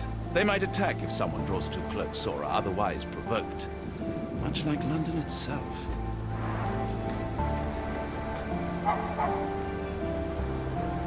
Unlike Holmes, I don't carry lockpicks.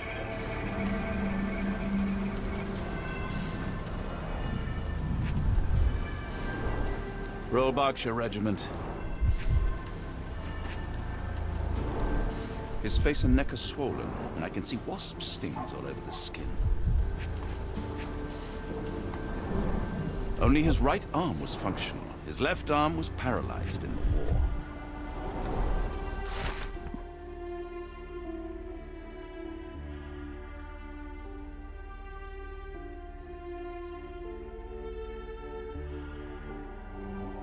A capital M signed by someone else's hand. The spyglass was positioned to watch the windows of the embassy across the road. A map of possible routes taken from the embassy. I thought only Sherlock was capable of this kind of deduction.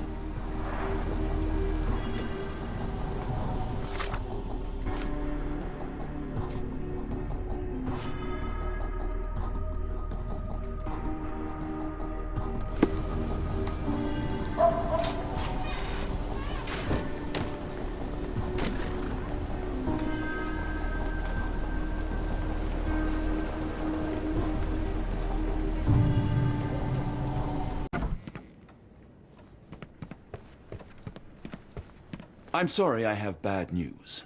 Please do not tell me Hawk is a turncoat. Worse, I have found him dead in his wheelchair, out in the garden. How did he die? Exactly. He was stung repeatedly by wasps. His body succumbed to anaphylaxis. And that is all you observed?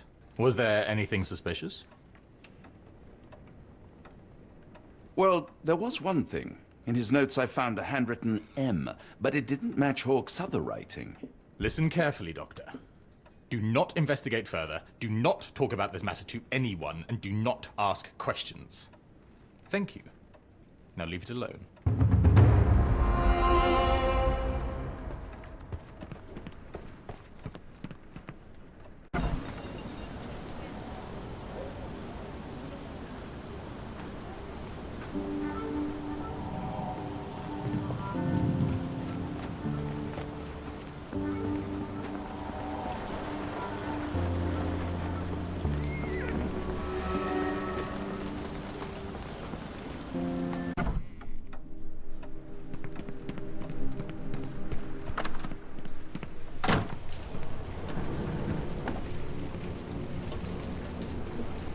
Holmes, I have the translation. But Barnes was affected by the book. Holmes? Watson? Did you hear me? Barnes was behaving oddly, but I was able to retrieve the book and his preliminary translation. I think we have a lead. Sherlock, what is it? I find myself burdened. It will come as no surprise that I tend towards obsession. Indeed, obsession oft grants me the insights that have become my stock in trade, but my greatest asset. Yet I cannot deny this nature proves as much a hindrance as a boon. It has cost me friends, colleagues, brothers. And despite my obsession as I contend with the matter at hand, no closer to understanding than when we began, I must conclude that I am of no worth at all. Without an answer, what use is the question? Sherlock, this is no time for despair. The book is real. Those men went mad. John, I fear that I am as mad as the rest of them.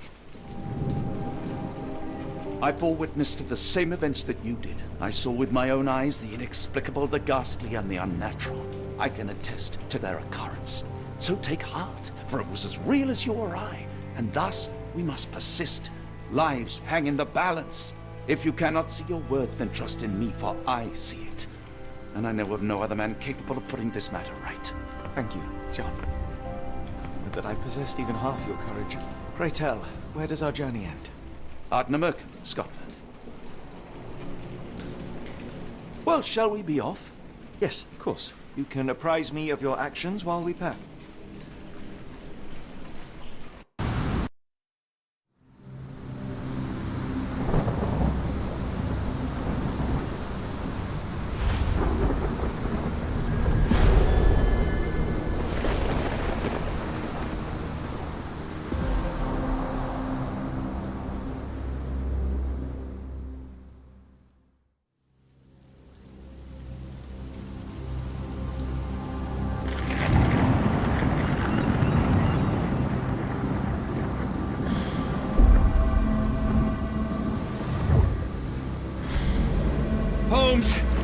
If we don't make land soon, I fear we will join those missing souls.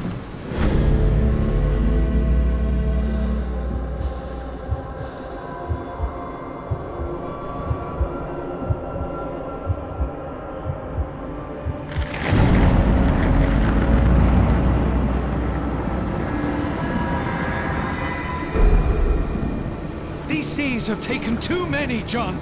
Let's stop them from taking more then.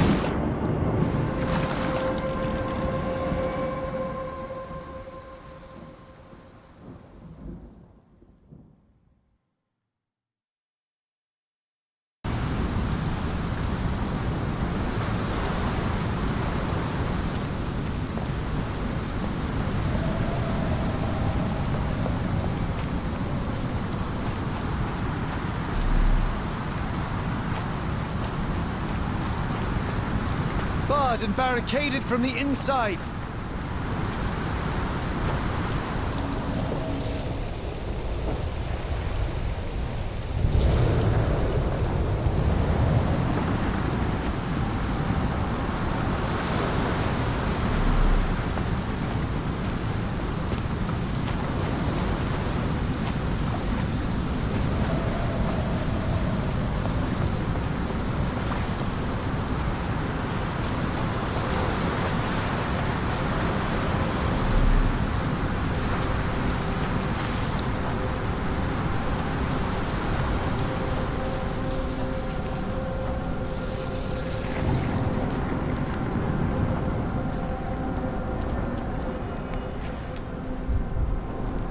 Ouroboros, a snake eating itself. An ancient symbol of eternal renewal.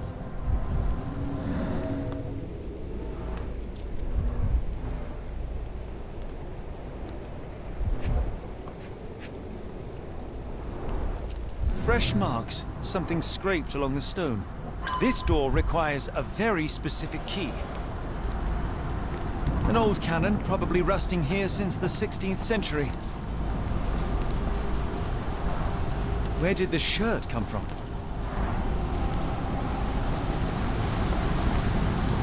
Holmes, look. There's a body here. Not just any body, it's Ashman. Touch. He died recently. Scratches, bruises, and stabs, all self-inflicted. The infamous curved dagger. It's tied firmly to his hand. Oh. His eyes are gouged out.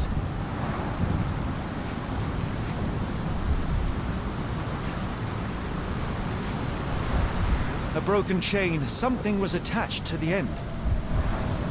His body succumbed to all those wounds.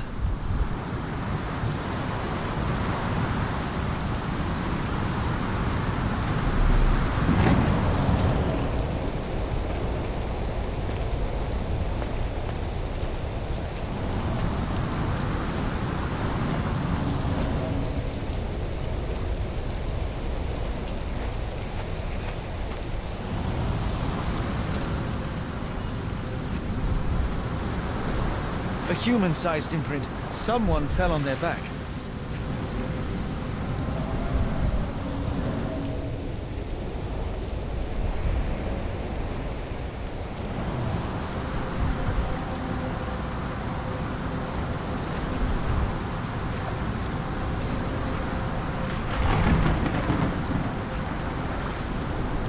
This branch was recently broken. The wood is still green.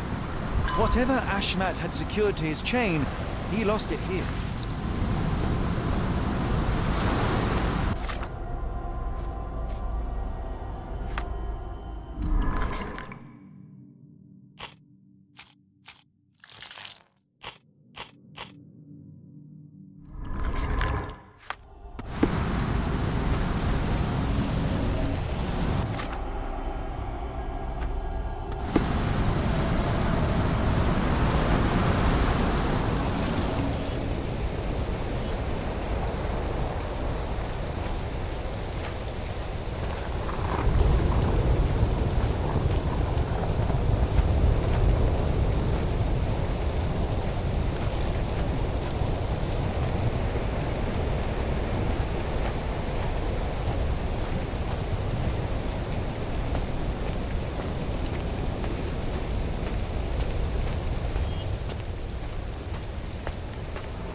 scratches.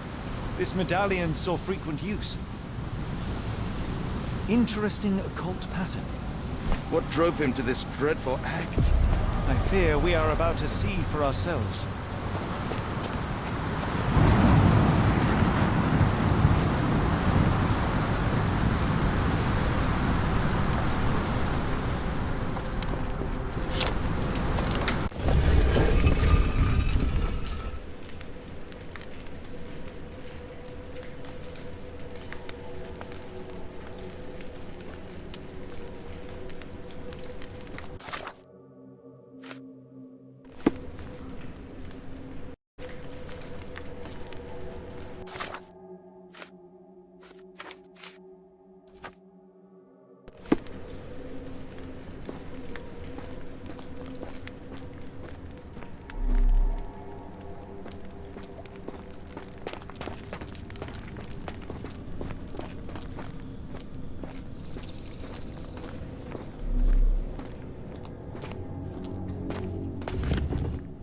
That's a crafty mechanism and quite ancient.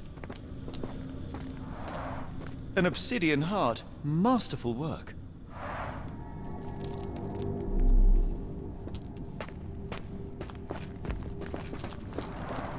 This vessel is covered in dried blood. Oh, I get it. We need fresh blood. And no, I'm not volunteering. Fear not. I think Ashmat can help. They used fresh blood in some kind of ritual. Sealed shut, and seemingly for a long time.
Do you have anything to hold blood, Watson?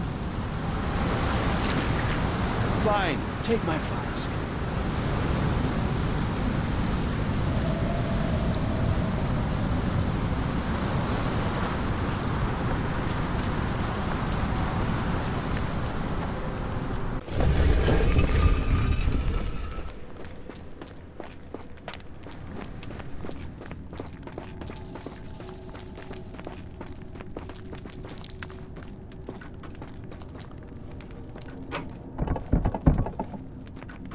The lever doesn't want to stay on its own.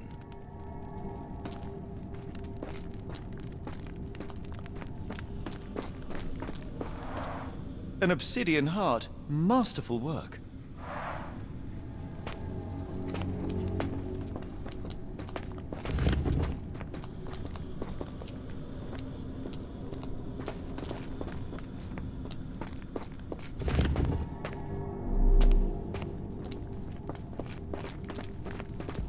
Watson, hold the lever for me. I must investigate.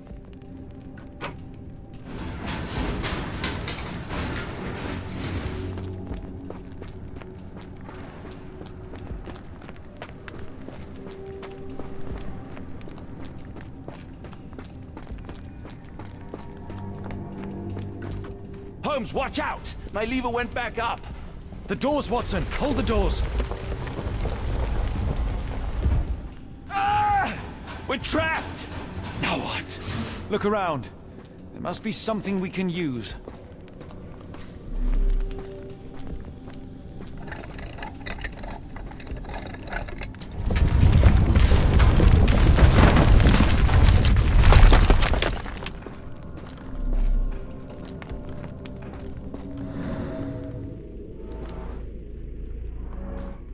Those holes seem to have a purpose, but I won't risk my arm to find out what.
Be ready for anything, Watson.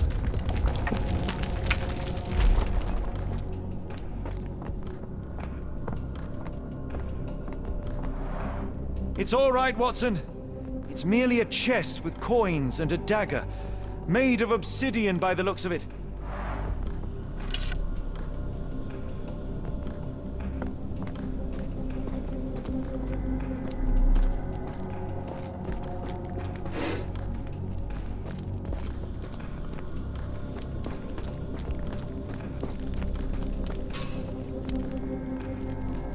Use these with care.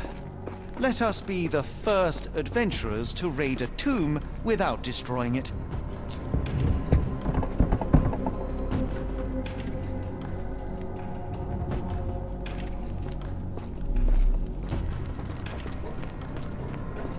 Terrific.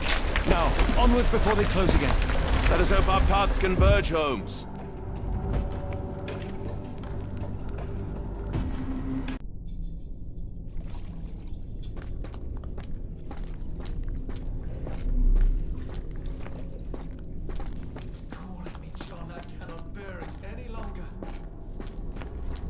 Are you all right? Everything is so insignificant. Are you all right? Holmes, speak up. Please, John.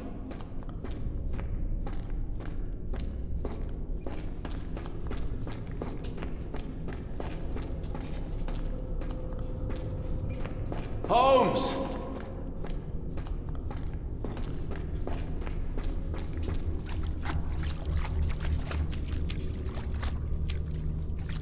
Holmes!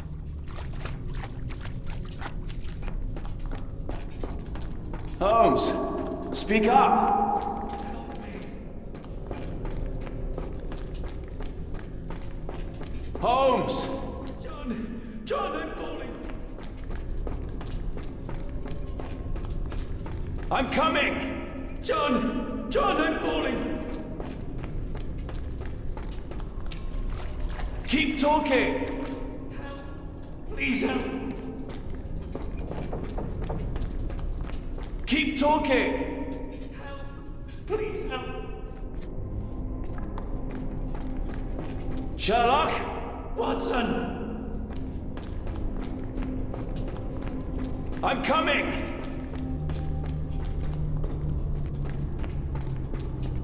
I'm coming!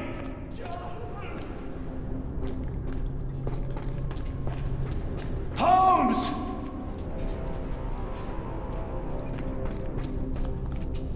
Holmes!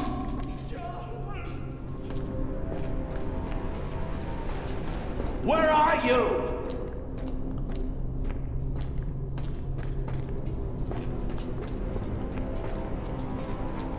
Where are you?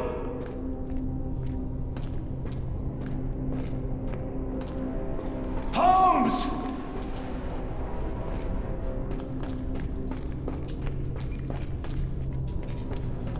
Holmes!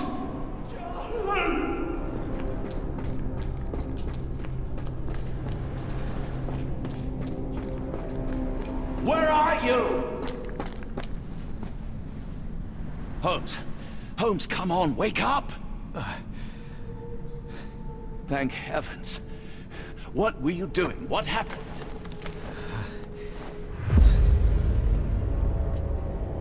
The whirlwind. Stars are so distant. The sun inverts the earth. It becomes transparent. Sherlock, snap out of it. Nothing is everything. We are so small, inconsequential. A shadow in the dark. I think we best go back. You are not well, Sherlock. No. We are so close. We cannot... You asked that I intervene if I saw you cracking. This is me intervening. With every passing minute, another life is extinguished. We must stop. Rochester, we must end this. Ah, Sherlock, you almost died. Do not worry about me, John. You have other men to save.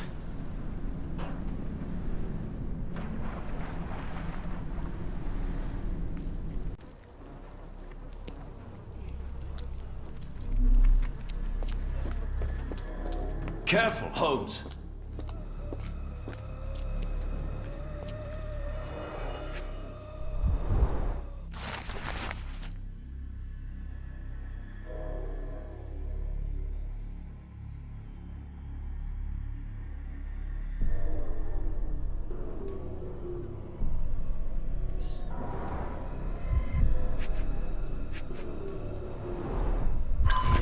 Yeah.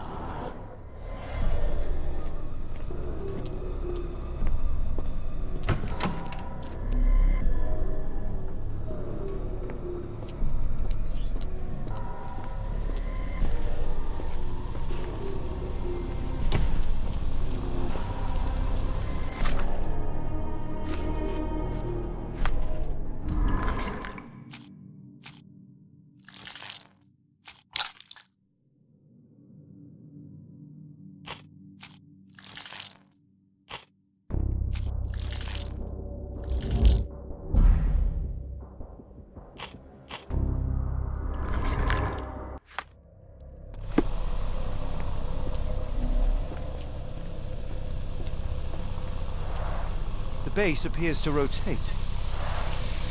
Hands off, Holmes. We have no idea of its purpose.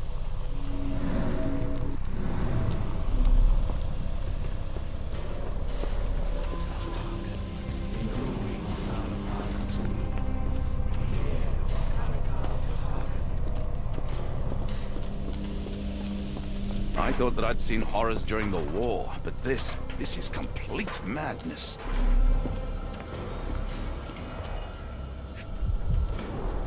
The sheer form of it, the color, it makes me feel uneasy. Black, metallic, and with a characteristic hue. Obsidian yet again.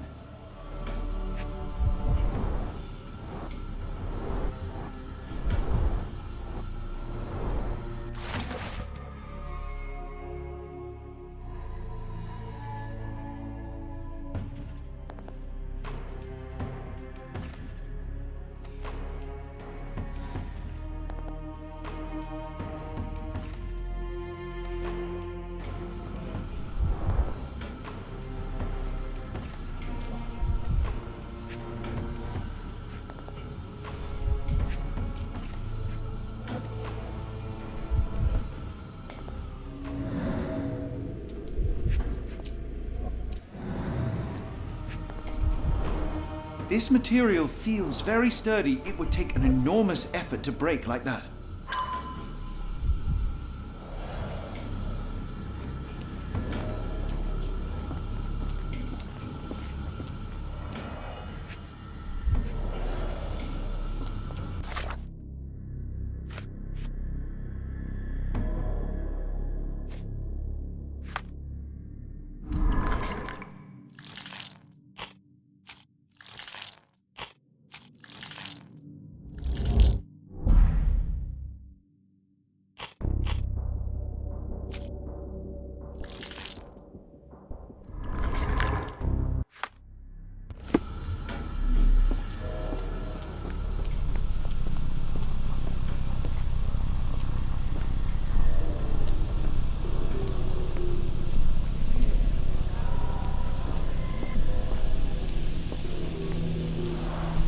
They are all entranced, captivated by the light of the lens. Sherlock, don't touch it. We still don't know what it is capable of.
That's it! You did it!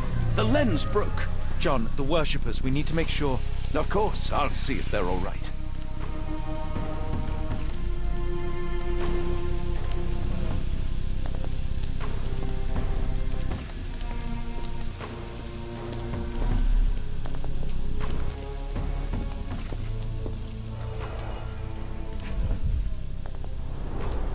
At least this awful mask is breathable. Her chest is moving fast. She's hyperventilating. Check her pulse, can you, Watson? As expected, the pulse is elevated, but within normal limits.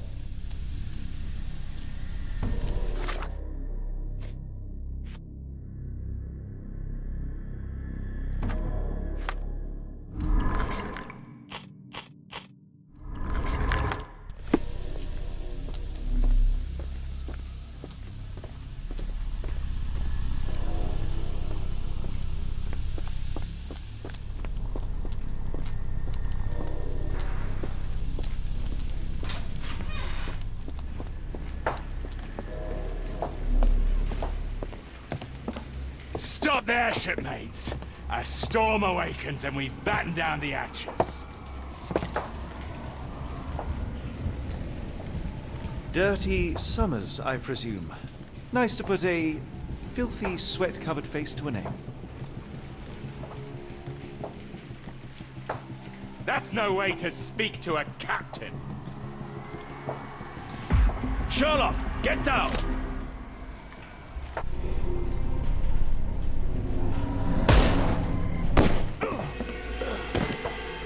May the old one's embrace be cold and complete.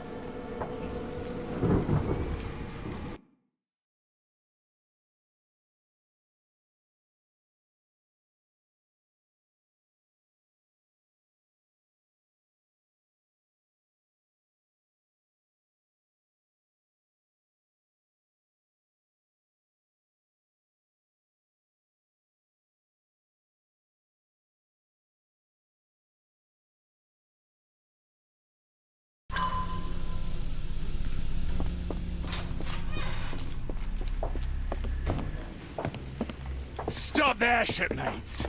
A storm awakens and we've battened down the hatches. Dirty Summers, I presume.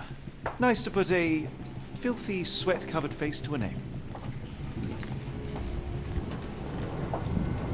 That's no way to speak to a captain.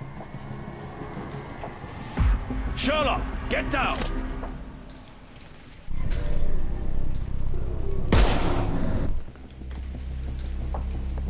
Watson, you killed him! I didn't have a choice. Well, what's done is done. If we do not stop Rochester, Summer's death will be but one of many.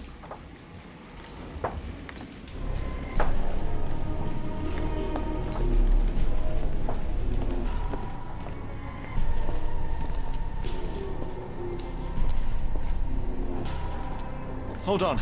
We need a plan.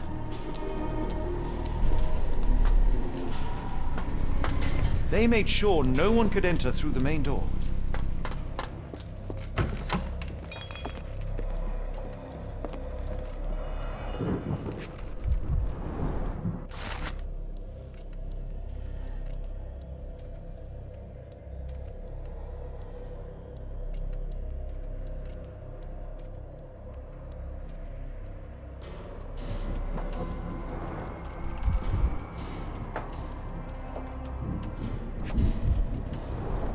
They modified the gallery and watchroom. Khalid lenses are placed inside the lantern room.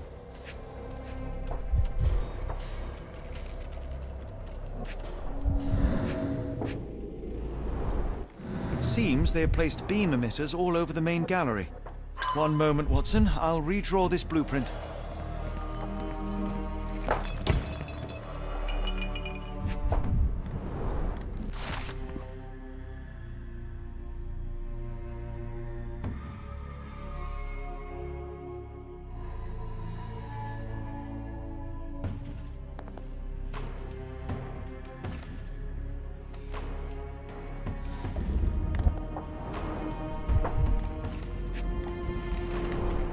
I know this company.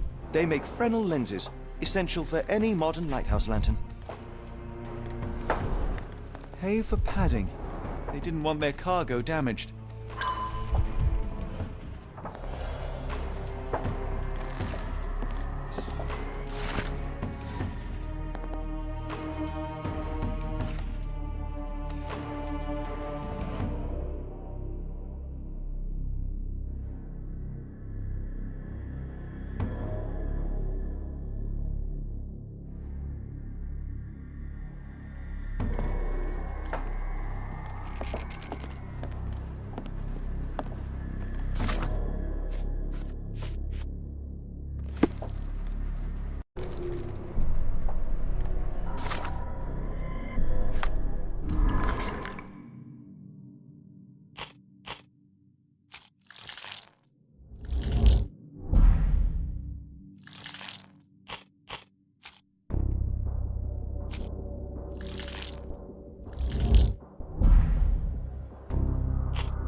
We shall apply what we just learned, charge the Khalid lenses, and break them with the dagger. That should put a stop to this cursed ritual.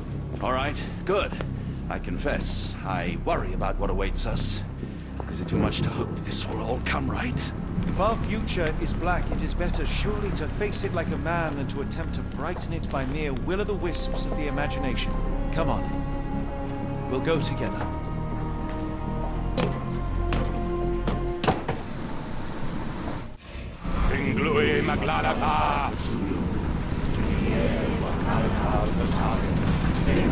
Look at them all. We have to help them. Watson, stop.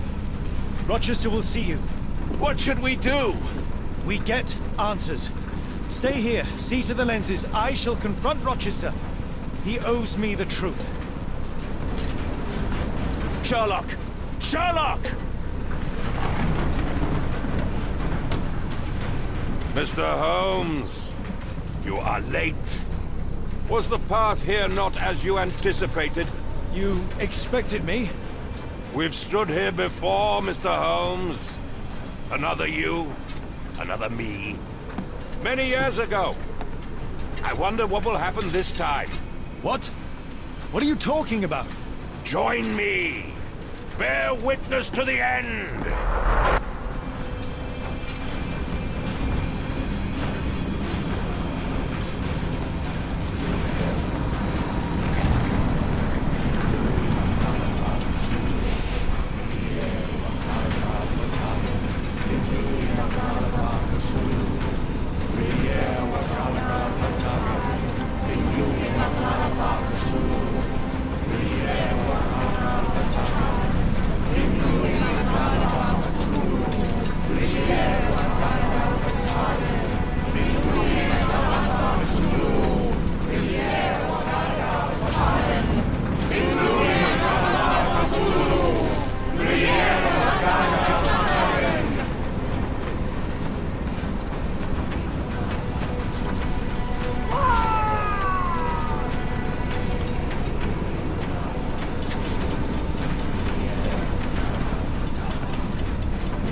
You cannot bear witness to anything, Lord Rochester. You are blind. How could you... It is what I do. No! How could you be so ignorant? For I have never seen more clearly than in this moment. Never felt more than I feel right now. Every fiber of the earth, every molecule reverberates in anticipation of the awakening. The bile of madness rises in our throats, just as our master rises below. I see moon beasts, night gaunts, a witch doctor in Arkham. I see what the stars themselves are dreaming. I know more than any man has ever known. You are delusional. How did you do it? The compulsions, the visions, was it some form of hypnosis or no? A drug, perhaps, tell me. Bah!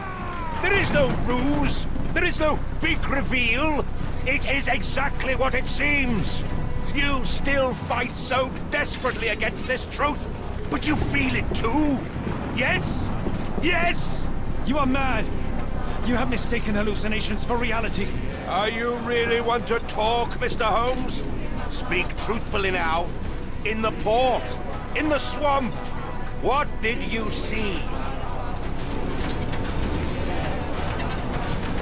Meaningless dreams, the result of asphyxiation or medication. No, no, no! You are lying to yourself, Mr. Holmes! Why? If you are not here for the truth, then you are a diversion, but no more! Rulor Kanga! Oh, Master! Oh, Great One! He has come! Take me! Accept my sacrifice! The world is yours!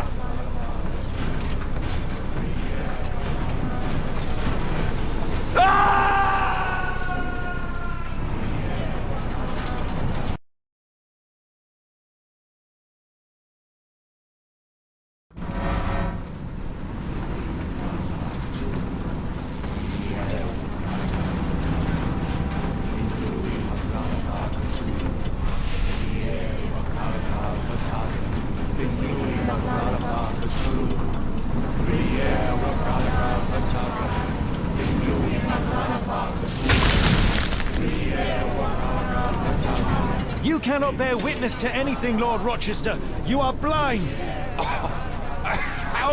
How could you... It is what I do. No!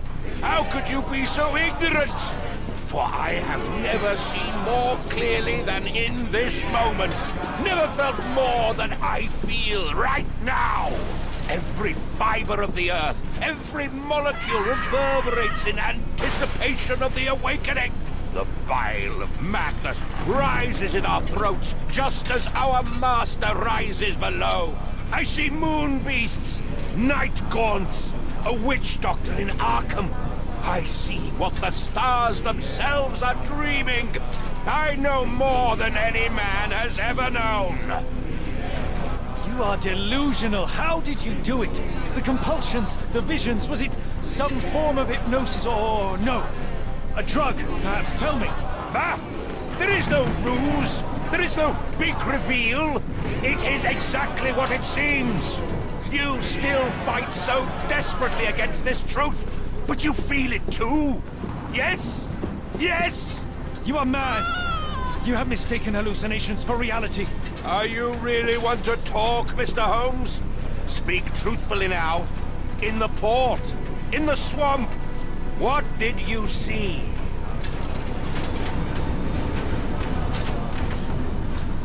Something beyond the capacities of my imagination. A world so alien, but so familiar. Yes, I see it too, in your mind's eye. Untold horrors lick their lips in the shimmering dreamlands as Sarnath sinks eternal.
Something is missing here.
This could prove useful.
What is the point? What are you hoping to achieve with all this slaughter? Do these people deserve such suffering?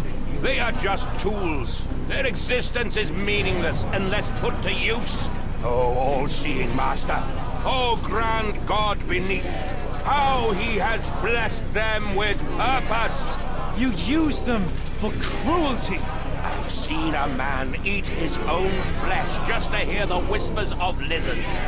I've seen a mother behead her newborn that she might travel to another world. Galaxies swallow each other whole. Light folds in on itself until nothing remains. You know not cruelty, Mr. Holmes.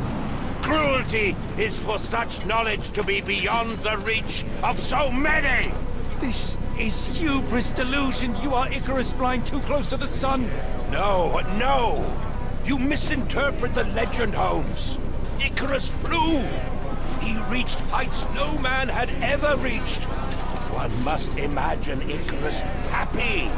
He burned. Rochester plummeted to his death. And were you to ask him of his choice, he would have not a single regret.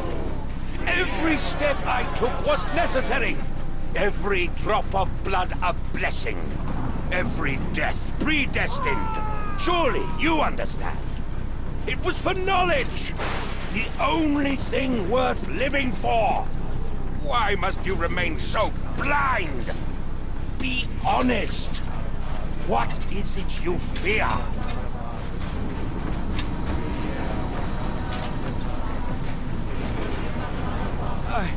I'm afraid that it will cost me my sanity, much as it has cost you yours. There is no such thing as sanity. There is only the world as it is, and one's willingness to accept it.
You truly believe it?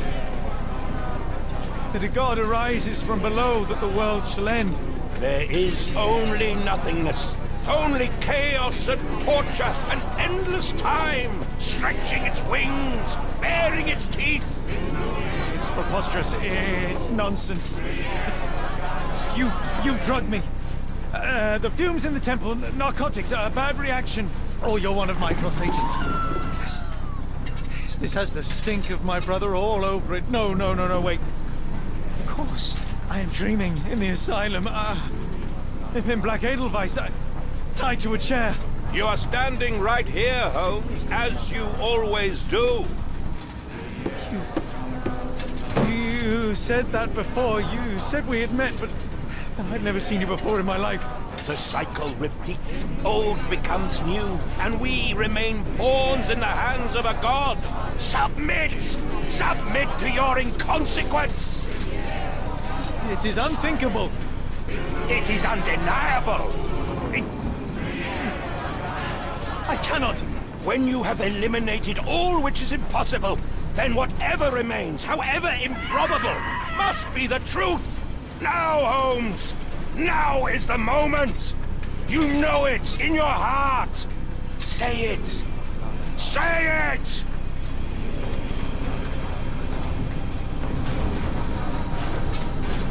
It's real. All of it, it's real.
Maybe your god is unstoppable, but you are merely a man.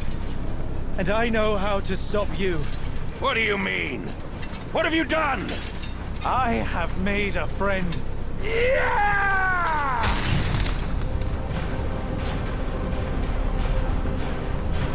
No! Curse you! Oh, Great One, forgive me! It is over, Rochester. I thought this time would be different. But the gods laugh at man's arrogance.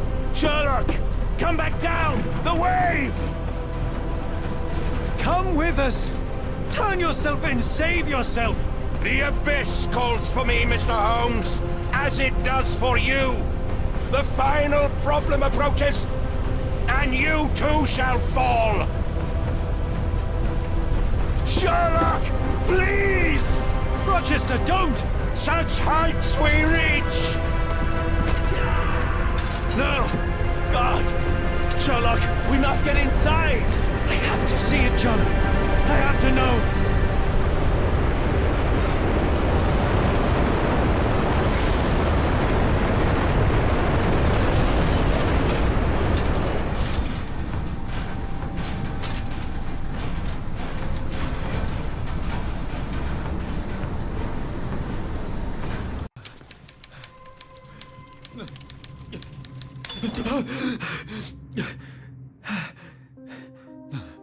Apologies, did I rouse you?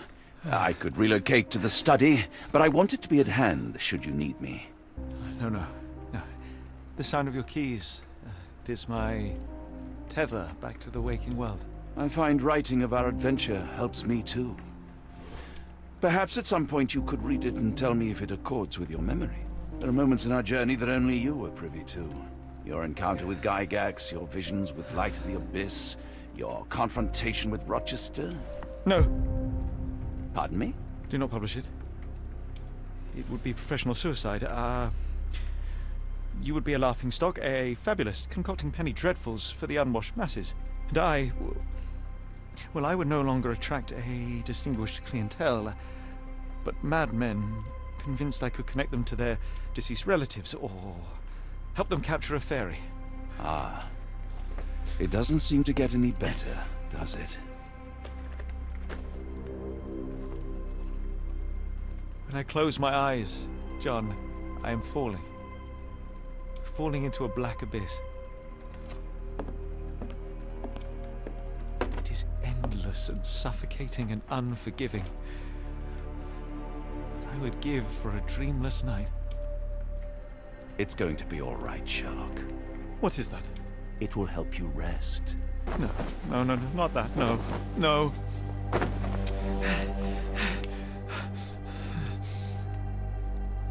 I say, Watson, would you be afraid to sleep in the same home as a lunatic, a man with softening of the brain, an idiot whose mind has lost its grip? Not in the least.